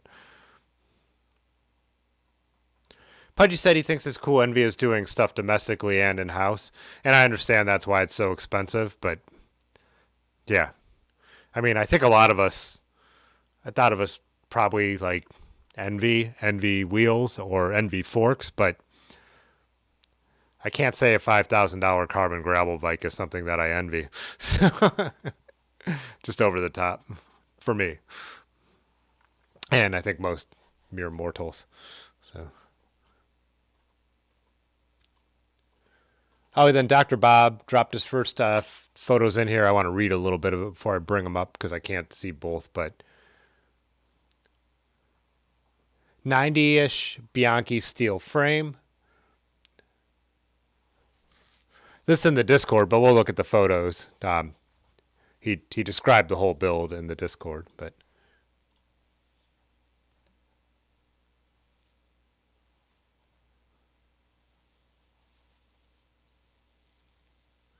hey, what's up, Reliable? How you doing? Oh, here's the full picture. I'll pull this up so we can see this first. This is definitely a rad. This is a rad build here too.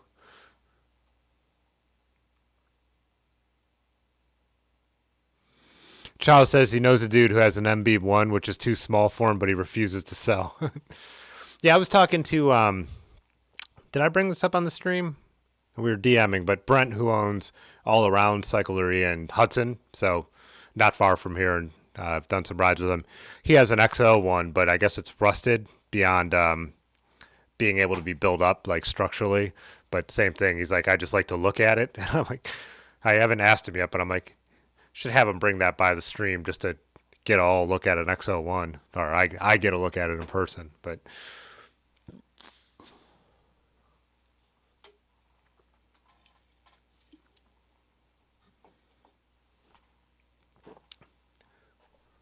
yeah, I definitely dig this build. Let's look at a couple of the other XTR cranks. SRAM rear derailleur.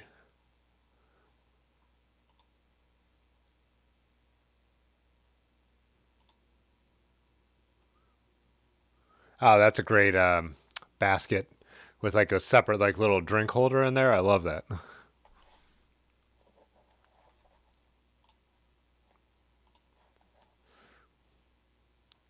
Make a little bigger version of that.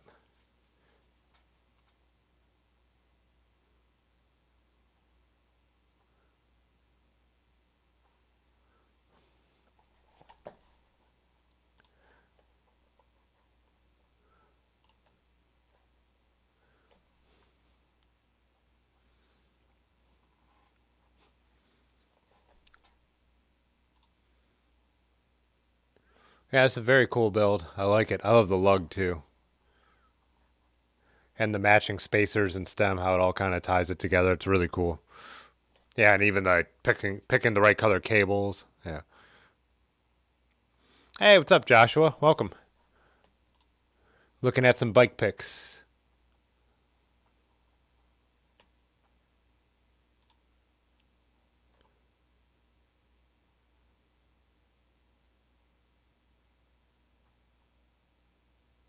So he says, here are some photos of the frame and fork in their original state. As you can see, the OD at the crown race was too big, so after some careful filing, got it to fit. So, whoop, I thought that was going to zoom in.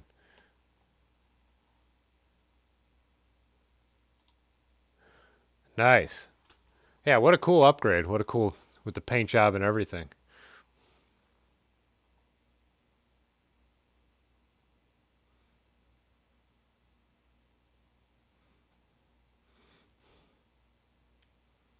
Is this the unicycle live stream? Patty Redbeard said, just found an MB1 frame set for sale at a reasonable price. Thankfully, it's too big. Your girlfriend would kill you if you bought another bike. Yeah. I always think that when I see stuff that's not in the right size, I'm like, oh, thank God. But like I said, now that they're selling that silver GRX to some, or yeah, GRX Shimano group sets to some bike shops, I'm like, don't even look at it. You don't need that. There's, yeah, what?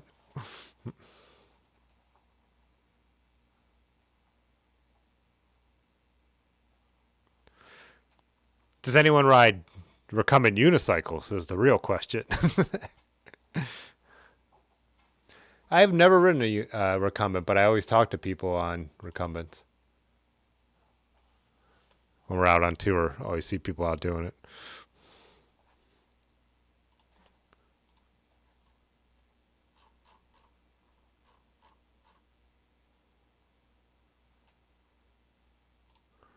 Racer said this bike is this MB2 is going to be for sale in the next couple months once he digs it out. So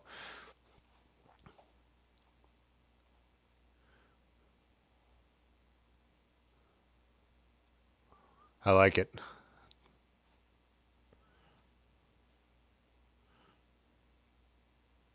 Hey, what's up, Jasmine? How's it going?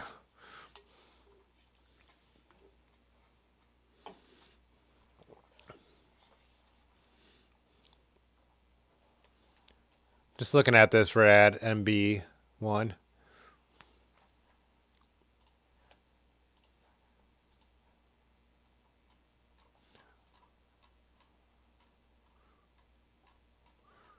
go.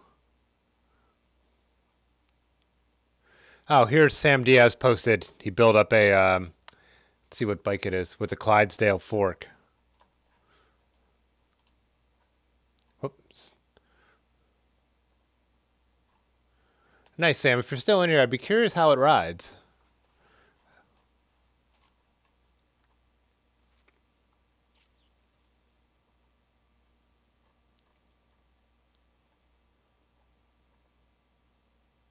Oh, Surly. Okay, yeah. Thought that was a Surly, but I wasn't sure.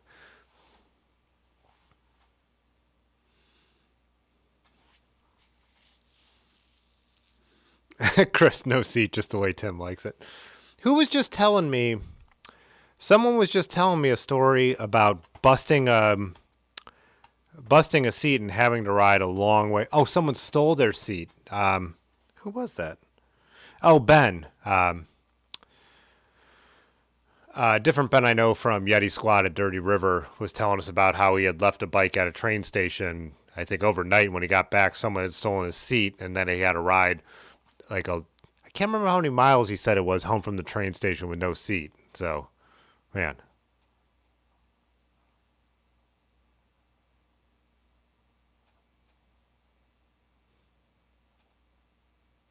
Eduardo said you're trying really hard not to purchase a 1984 Specialized Stump Jumper Sport that's for sale in your town. I hear you. Whenever I find myself glancing at Craigslist, I'm like, "What are you doing? You don't need any. You don't need anything else." Like, but Dr. Bob Johnson said people like the built-in cup holder, but you plan to remove it. Yeah, that makes total sense. It just looks cool.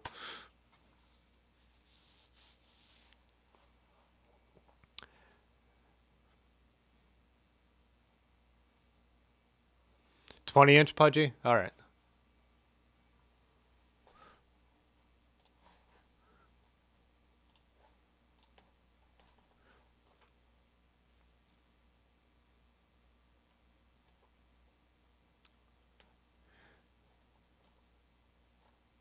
Oh, I didn't even see Dylan's photos from today.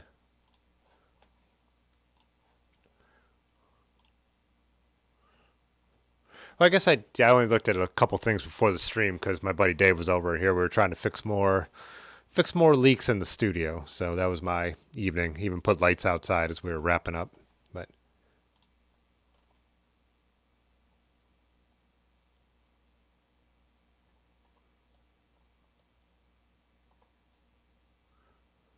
so this is kind of like a little dirt jumper bike.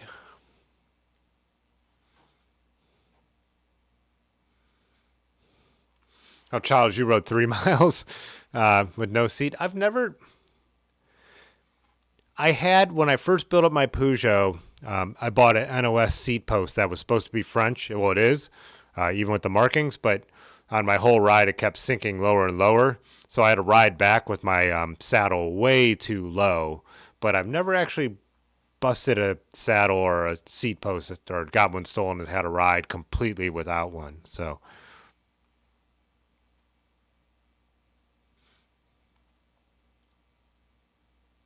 Oh, this is the Starling, an enduro bike. Gotcha. Yeah. My knowledge of the different styles of mountain bikes is so bad, as you guys know. A lot of you know.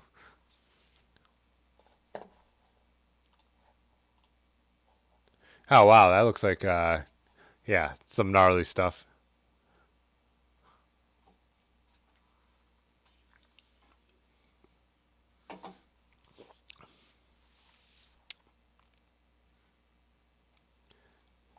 Oh, there is one thing I wanted to, let's see, clean up all these open tabs real quick to keep myself organized. Where was that?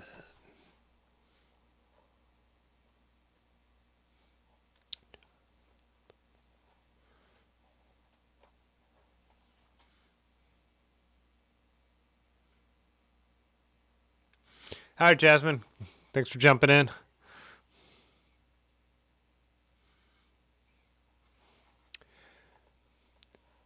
Yeah, let's do a quick break to thank the members. Speaking of members, Jasmine, Pudgy. I haven't updated the list, but we got a new channel member 2 days ago. I don't know why on the bottom, the latest member, I think the latest member is whoever's been renewed the latest. Not the newest member overall is how the thing works. So where you see Bob Darrow's name, who I truly appreciate as well. And Pudgy you'll meet on St. Patrick's Day. But yeah, John Meltzner is the latest channel member, so appreciate you, John, but won't be on our little splash screen here yet till next week. So, oh, I broke a seat post so it like would go side to side. Now that I think about it, a carbon one on this bike, the original one that was on this bike. Of course, I'm off-roading on 28 millimeter tires. I wreck and my thigh broke the seat post, but I was still able to ride home. I just had a saddle that the seat clamp was not glued in anymore, so it like swung from side to side, but still had a saddle there. All right, yeah, gonna run to the bathroom. Be right back, guys.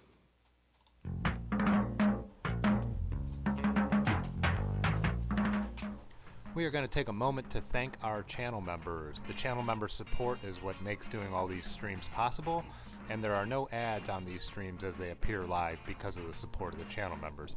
If you want to support the channel, consider becoming a member or check out our little swag shop below, t-shirts, bandanas, stickers, and all that stuff.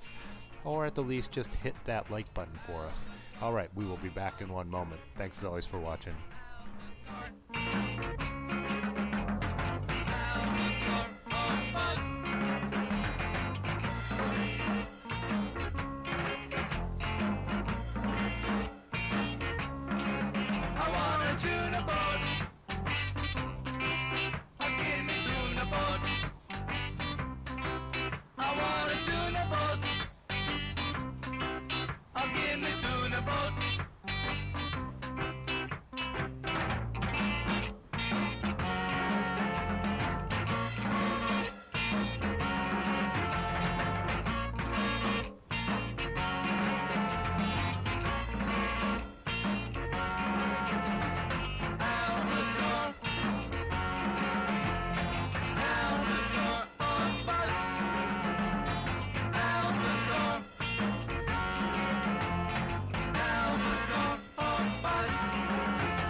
Whoops, I think I let that replay. Well, I don't know if I cut that short or it was playing, and I think I have it on repeat in case I take too long. Yeah. Anyways, Dimitri said I should run ads while I pee. In essence, that's what that is. As mentioned a number of times, but I like to bring it up because it's true. The people on that list are why I don't run ads on the live stream. So you could jump in and out and not have to wait for ads. So that is what supports this channel more than advertisements. So, yeah. That's why I do like to try and keep up on keeping the names up there, because it's just cool that people do that. So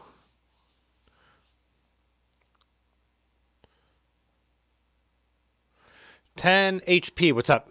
Do you think it's possible to travel long distances by the e-bike and spend most nights camping? It would depend on where you camp. We camp at state parks, which there's always an electricity option, almost always, and we choose that so we could recharge our phones and headlights. It would depend. I mean, there's so many factors you have going on there, how long the range on your e-bike is and stuff like that. So I'm not the right guy to ask. I feel like it is possible with the tours we do, but I live in Ohio, not Colorado or Wyoming, so we're never that far from amenities. And the other thing is your e-bike pedalable? Like, a lot of people have e-bikes that are light enough that you can use without the power. So, but yeah.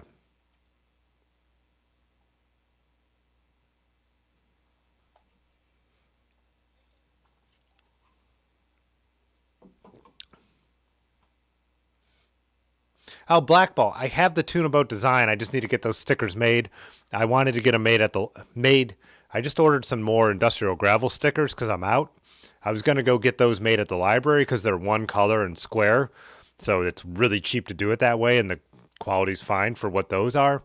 Their vinyl printer is down, so I ended up ordering some nicer ones, which will have to be a little more expensive. But yeah, I need to get Tuna Boat stickers. And like I said, every channel member will get one for free. I need to put that on my list. I had the design made a while ago.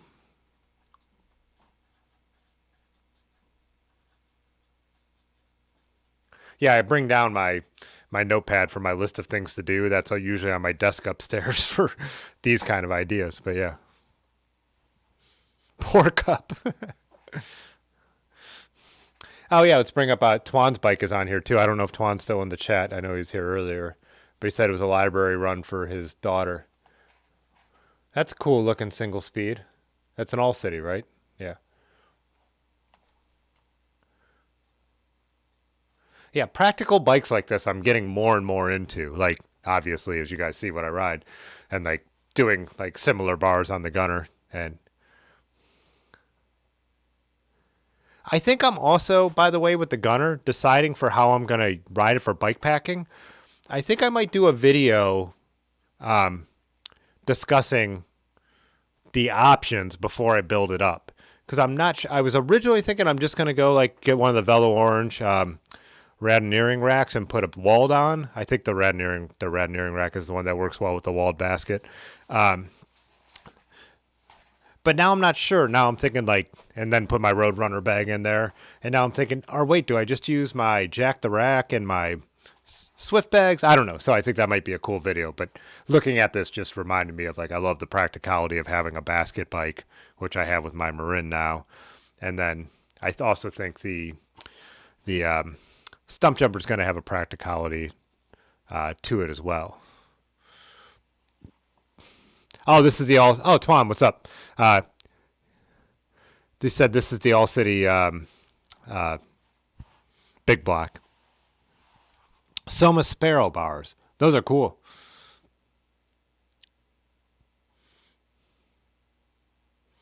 Dylan said get a dropper for the gunner. It's an option because the frame is the shape. It has more of that sloped tube.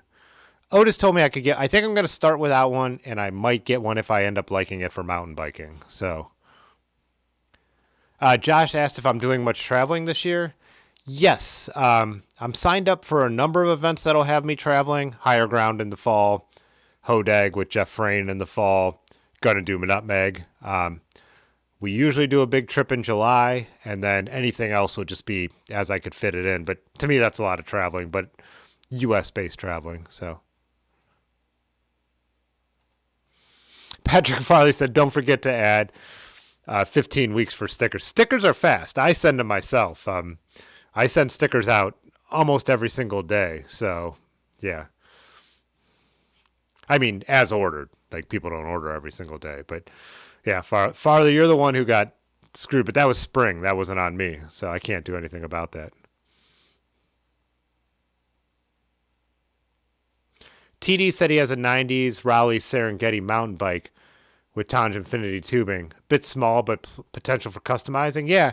And look into, like I did with my Marin, like the Happy Stem and stuff like that, that make it so you could bump those bars up, you know?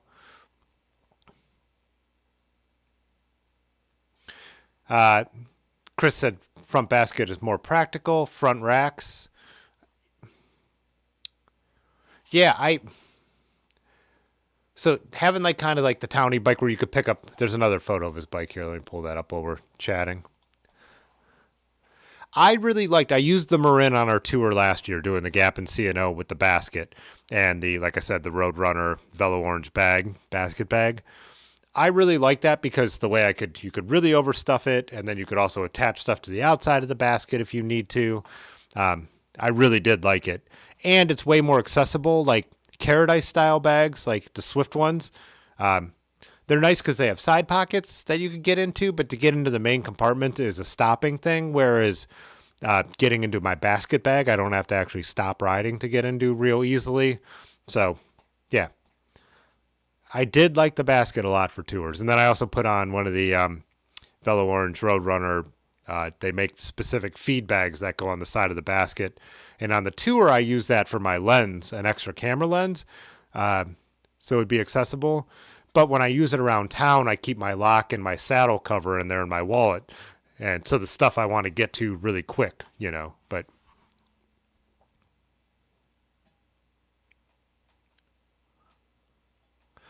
Yinder said droppers are life changers, easily your favorite upgrade.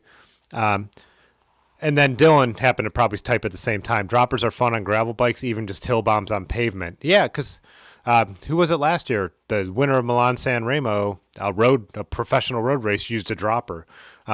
I have barely used one, so it's like I think I borrowed Otis's full suspension Salsa, or it was a demo bike, and I made a little video on it. But there was so much going on that I didn't really get the experience of the dropper. So we'll see. Excuse me. I might go that route.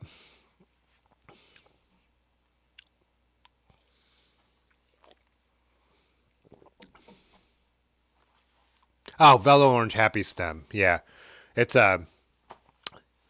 Let's see if I have a.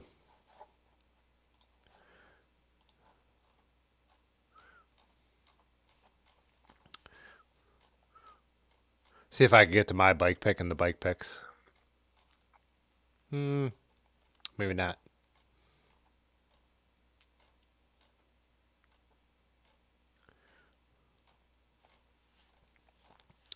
I think they make two sizes of it, perhaps. Joshua Doss super chatted $2. Anyone take their dog/s in a tour behind? It's funny you asked that question, Josh. I don't have a dog. I don't have any pets anymore. But a friend gave me a trailer that they bought for their bike for that reason. So I was thinking of doing an overnight bike packer because so many people are like, you should use a trailer and try a trailer and try a trailer. And I don't think I would like a trailer for bike packing. And this wouldn't be the ideal one, but I still think like this trailer that someone had bought for their dog, I should do like a towpath overnighter just to give the idea a chance. But yeah.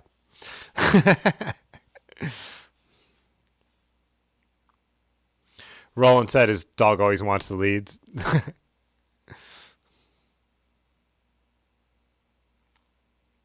We were looking at Twan's bicycle, the single speed.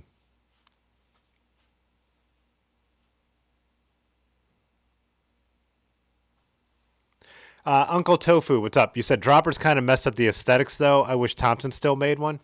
Yeah, I don't think I would mind it on the Gunner. I'm already doing kind of a silver and a black mix. And it's got a black carbon seat post that I was able to get for nothing.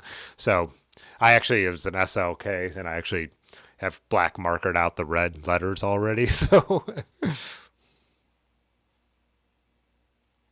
yeah, I know. I don't know if Large is still in here. I know he's not really into the idea of droppers. I want to try. I want to try it. Like everything, I want to have a valid opinion on the topic before, like, and the more having this YouTube channel be more popular to be able to like do like interesting things like that. And then if I don't like it, I could say it. Like trying the radar light. I never wanted to try a radar light. I didn't think I would like them, but I wanted to know for sure. Like so. Yeah, when I got offered to get sent one by Magic Shine, I'm like, yeah, send me one because I want to know what I feel about it. And I haven't got enough chances to do more country road rides to try it out, by the way, on that. So,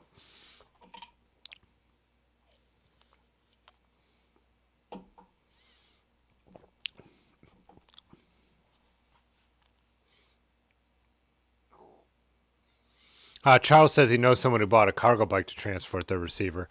And earlier in the chat, too, we had, uh, now I'm going to forget the name. It was a unique name, but who rides and has his dog run with them. And then when we used to do bike party, there was a guy, our buddy Freddie with a Y, who always rode his bike with his dog just on a leash running with him. I always felt like that dog was being overworked, but I don't know. Oh, Chris, you got a 90-pound shepherd. Okay, gotcha.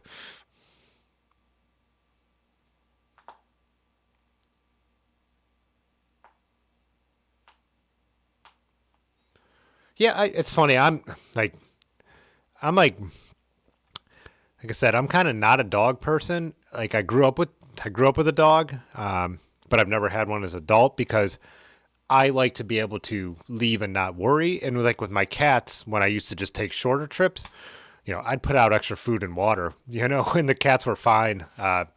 So I think I just really like cats in general, but that was one of the, an advantage of someone who's always lived. Well, I lived with a girlfriend for a while at one point in my life, but in general lived alone. It's nice to not have to worry about a dog. I,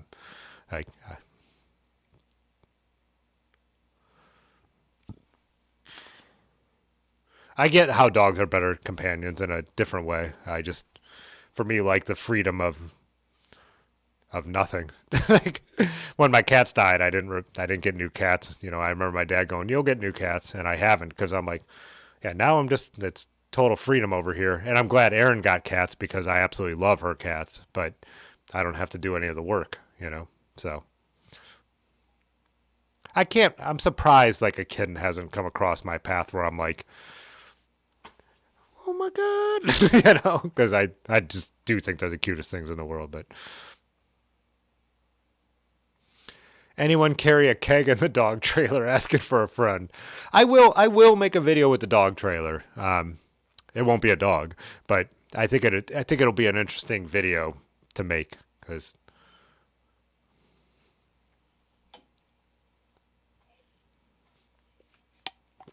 Oh, Roland, you're saying a lot of people think you're overworking your dog. Yeah, that's why I never try to judge it. It's like.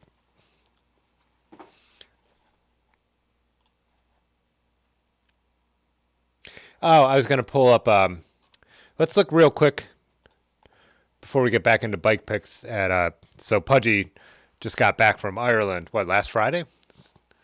Oh yeah, the girlfriend I lived with was her. She wasn't like off the boat Irish, but her I almost said genetically Irish. Why can't I think of the stupid word? That her ancestors were Irish. She was red-haired, total Irish looking. Uh, Always wanted to go, and we had always talked about it because of pictures like this.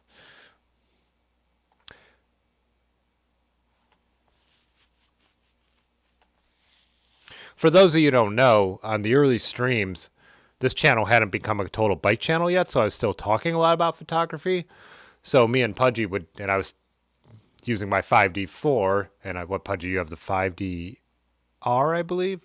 So like a lot of the early conversations when there were just like three of us were all photography talk about, not all, but a lot about cameras and stuff like that. And that's one of the things me and Pudgy connected on, the fact that we were both into photography and bicycles. Oh, I like this one. So far, this is my favorite. I think because I'll open this one full size. I like the foreground, and I really like the in focus first cliff. Uh,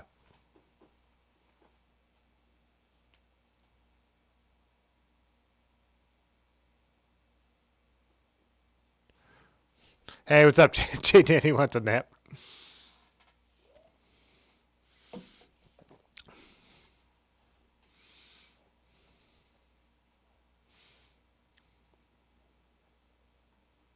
Okay, Pudgy, that's what it is. 5DSR. Man, it's been 3 years since that conversation now, right, bud? Wow. So, I listened to an interview on NPR about the Dairy Girls thing, but I've never seen it. But I don't watch any regular TV, so.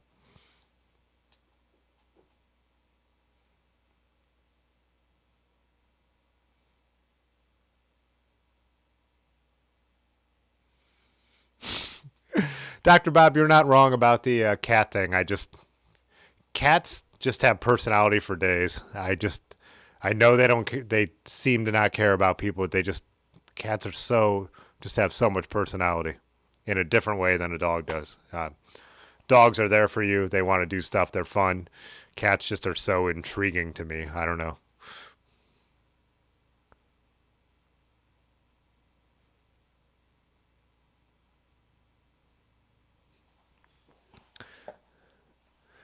All right. I like this one a lot too. Print wise, this isn't the one I'd print, but I'd like this as a photo. Like just as, you know, like if I'm going to hang something on my wall, like Pudgy was saying, like an oversized print. Um, this isn't the one I'd print, but I really, really like that photo. Oh, I skipped these two. Wow, look at that. Yeah. I know it's just that it was misty, but I would personally, I do like your like lines, your foreground stuff here too. I would take the Chateau and put Photoshop's dehaze filter on that. Not to get rid of all the fog effect completely, but just to make that pop a little more sharp because it is still kind of the focus. But you can edit photos a million different ways. It's all personal opinion.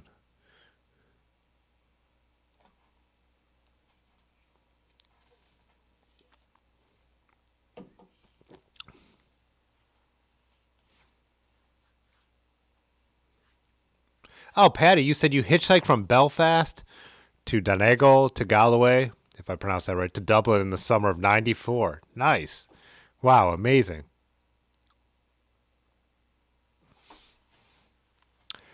Yeah, Pudgy, if you wanted, it would be fun. If you actually like whatever, if you have any cloud storage, Dropbox me like a high res image, or just bring your card when you come. I could show you a couple tricks to like. It's just modern Photoshop and Lightroom have gotten so good that I don't know how much you've messed with it lately. There's a couple things I could do to really, really clean up the way the chateau looks in this photo. Because fog is a killer, but like the dehaze slider in Lightroom now can do so much, but would use it locally so it didn't, so the fog would still be on the hills behind.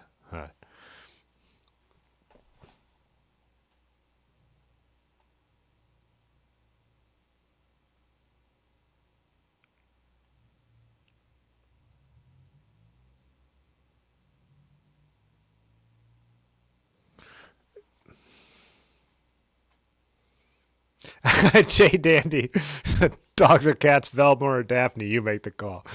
Tony was talking about that live stream and how like we were at an event, I think maybe one of the cross races, and someone was like, Velma or Daphne, and he was like, oh man, we have to talk about this in real life now.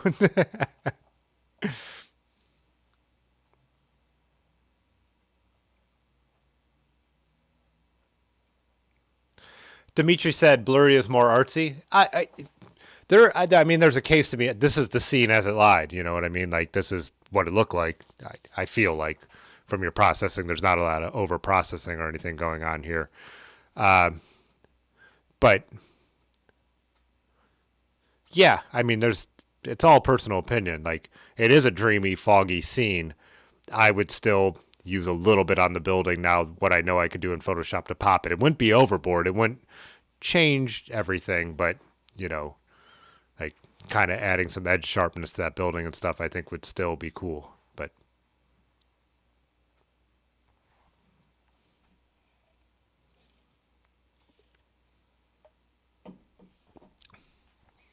that was a that was a huge deal in early photography years. The idea that photography wasn't an art.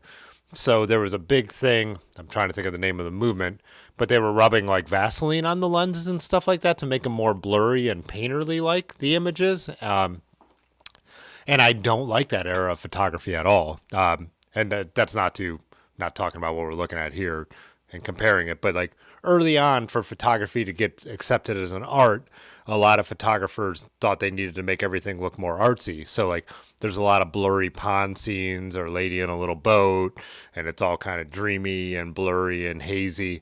And then Paul Strand came along who started shooting these ultra sharp images of some would be like your picket fence scene and like or like a chair with a shadow and these like high contrast sharp black and white images, and then Amsel Adams with his landscapes that were ultra sharp and like taking advantage of what photography can really do. And that's like historically more my favorite era of photography. Paul Strand's one of my favorites. And then his career was interesting, on and on again. But yeah, we'll get back into some bike photos. But yeah, that's, you know, not to say I've never taken a blurry, dreamy photo that I don't like, you know, or that I, however you would word that. I have some photos where that suits the scene, but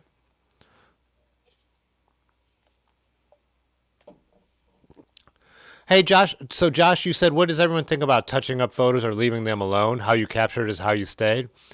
It's so funny because people say that, and I didn't grab my cell phone, but nothing these days. When you say no filter, this is my old phone. I use it on my bike. These things process photos so much. There's no such thing as right out of camera. And so people like harken back to the film days and also will be like, oh, that was more pure because it was straight out of camera. Bullshit. Whatever film you bought had a total like leaning in one direction. So if you bought like Fuji's Velvia, it was completely oversaturated. Photographers gave it the nickname Disney Chrome because it made everything look Disney-like. So a lot of people who are younger, and I'm not. I hope you don't think I'm calling you out, Joshua.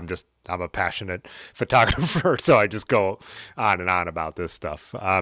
But so there's like this, like now, like younger people looking back and being like, well, film was pure, and it's like, no, it's absolutely less so. So like, you know, digital color can get you closer to what a scene like Pudgy, I think, has probably nailed exactly what that scene looked like. You know, that's probably pretty similar to what his eyes saw. So I don't like to over process stuff, but you could process stuff to more what your eye saw, because I bet also his eye saw that building clear because your brain is going to process cutting through the fog. So I mean, I'm a heavy retoucher because I'm a commercial photographer. So the idea that there's dust and scratches on the products I'm photographing, it's my job to remove those, you know, because when you get an object in real life, like this beer can, and your eyes just glance at this beer can, it's going to look very clean. You're not going to notice all the little fingerprints and scratches and reflections, like the Pabst logo from up here is reflecting in this. You know, that's not how commercial photography works. But same thing with a portrait. So say you came in for a portrait and you have a couple like skin blemishes that day. That's not who you are. Like that's not a permanent part of your features. I'm going to take that out of the portrait. Same with like the wrinkles under your eye. Like I'm blasting you with a bunch of light. Your face is moving when you're talking to people. You don't look as wrinkly in real life as you do in a portrait. And there's something to be said for like cleaning that up a little bit because this stagnant image is not really what you look like. It's all Hollywood. It's that one moment in time. You know what I mean? So I could talk about this stuff forever. This is what I used to do on a lot of the live streams. But yeah. Yeah, the other thing is like you said, Pudgy. A big thing to me is like doing the editing to bring out like what I saw and felt when I was there. I don't want to make it look unrealistic like that. The early days of digital when they were HDRing everything, and even what the iPhone does sometimes is a little too much for me. Um, like it's just adding light where there wasn't light and stuff like that. It could be fun at night, but during the day when I see it do certain things to a face, I'm like, that's not realistic. I don't like that. But I want to make those choices myself, and that's what photographers do. And that's even what they did in the film days. I mentioned Ansel Adams. When he made his black and whites, like, he didn't take that negative and make an exact print of it. He did stuff that's in Photoshop right now called dodging and burning. He had these little tools where he would cover parts of the image as the exposure was coming through, and then he had other ones that were holes that let more light in. So he was like upping the contrast and doing local adjustments. And when photographers got famous, you'll, if you've ever seen like an old black and white picture, it'll have like these red marker lines all over, +1, +2, -1, -2. That's what they're telling the printer. This area needs to be +2 brighter, 2 stops brighter. This area needs to be 3 stops darker. So manipulation of photos has always happened. It's not natural.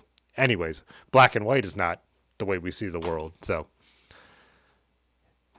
how long do you think I could go on about this? I could go on all night, actually. So yeah, that's.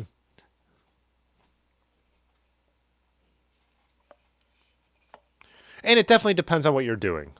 True. Street photography, I don't think should be overly retouched. I mean, bringing out the right colors and darknesses and all that kind of stuff makes sense. But if you're doing pure street photography, you're trying to capture what was there. So to take out a billboard or a power line wouldn't make sense in that case. But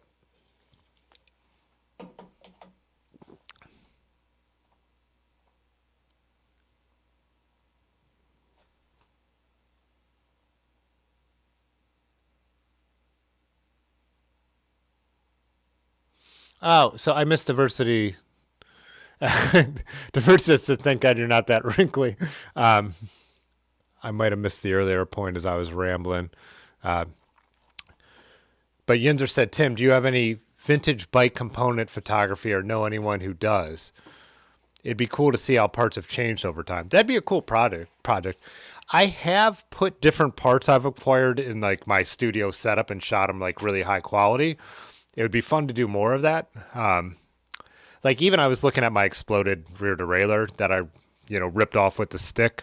I was thinking the same thing, like putting that in my like up in my studio and lighting it. I do really love lighting full bikes.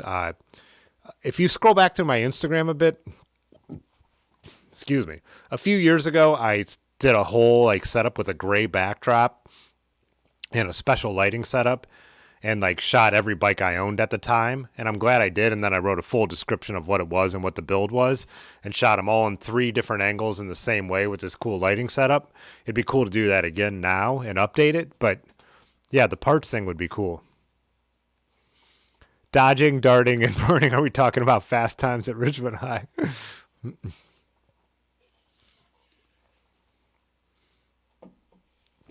TD said crap photos should be banned on some classifieds online. Yeah. Racer said you want to make a booth for bikes. Yeah. Racer, feel free to reach out if you need any advice on that stuff.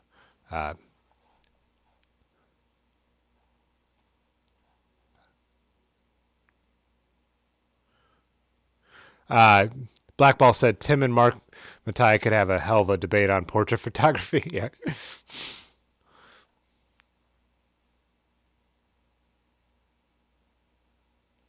Oh, Diversity said you would love to see me do a vintage bikes of the world photo log. Yeah. Like I said, it start here. Like, well, I don't know if you guys. I mean, I did. I think it looks so cool, but I mean, did my where are we? My new bike when I tore it down completely, or the stump jumper, like shot it on my like seamless setup in the studio. So I wonder if I have this on Flickr. All right, Joshua. I do have a lot of cool and high quality bike photos here. It's a mix of everything I do, by the way, but check that out if you feel like it. And all those bike photos I talked about from over the years are there. But yeah, it's really fun, like having acquired this building and this skill to then take my bike stuff and be able to do high quality like bike photos. But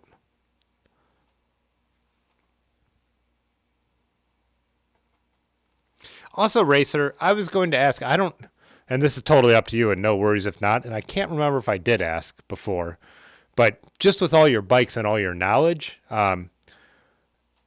if you would ever be interested in doing, I don't know if you have a setup for Zoom calls, like Zoom calls. We use the Discord to do it, but same thing.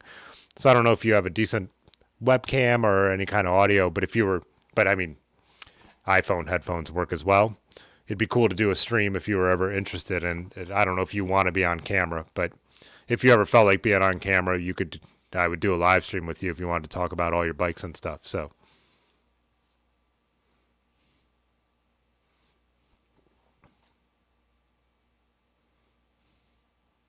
Yinzer House for sure. When I'm researching bikes that I've bought, I love looking up the catalogs to try and identify them, like I did with that stump jumper. But yeah, they're really cool to see the high quality bike photos. And there's a couple that if you just search like what you want to look up, there's all these people have scanned in the old bike catalogs, and they're really fun to flip through. So, oh, TD, the Velo Orange Stem. Yeah, have a great night, man. Oh, Racer, if you're in, cool. I will uh, DM you on the Discord, and we could plan that out then, because I want to do more and more of that. Like, so we could either do photos you have of your bikes, like we've been doing, or if you want to have one on a stand, we could do both. So,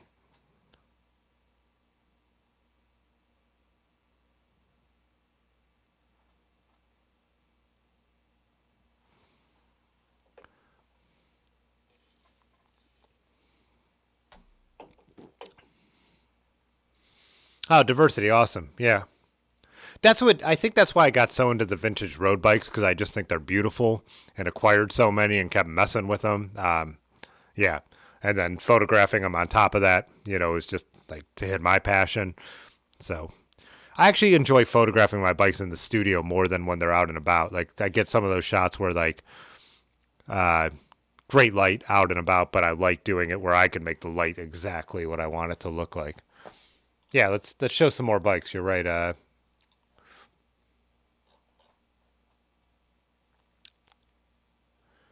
Let's see, Lalo 94 just dropped this one, and then we'll work our way back. Oh, here, that's a pretty stump jumper right here, huh? Stump jumper comp. What yearabouts would this one be? Is this early 90s? It looks pretty similar to mine. Looking over at mine while I'm talking about it. I like the stem too, bumps up the bars a little bit. Bianchi saddle that kind of matches is cool.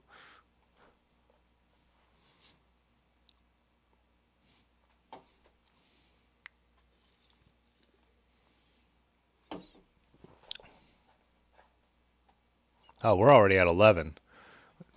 Oh, you even have specialized bottles. That's sweet.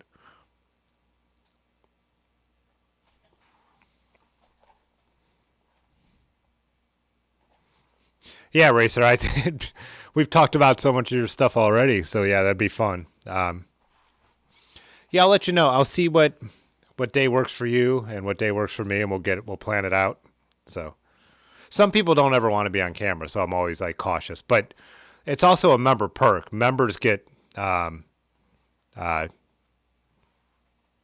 ability to be on the live streams first, and we did it a lot a couple winters ago. So Patty's been on, Pudgy's been on, and I want to circle back and do more of them. Dylan's been on in person. Jay Dandy came on in person, but so yeah, it's getting close to bedtime. I think we might do a bonus stream like I did. I don't know if you guys, some of you might have noticed on Friday I did a bike tinkering stream, but I do want to. It's so hard for me to focus on just the photos because I just get so carried away with talking. We'll show Chris's bike. Chris McCallum here. Oh, an old train bridge. This is a cool old train bridge that they turned into a bike path, apparently. Very cool photo of your surly fat bike.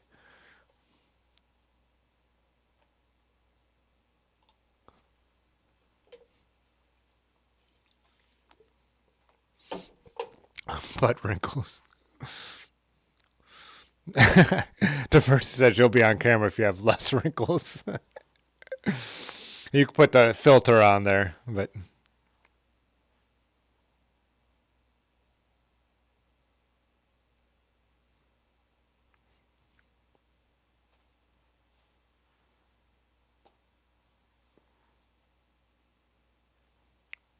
yeah, I'm going to wind it up with that, even though I want to get to more photos. Like I said, I think we might have the chance to do another bonus stream this week. It could even be Thursday. We'll see what the weather does. As of now, tomorrow looks really nice.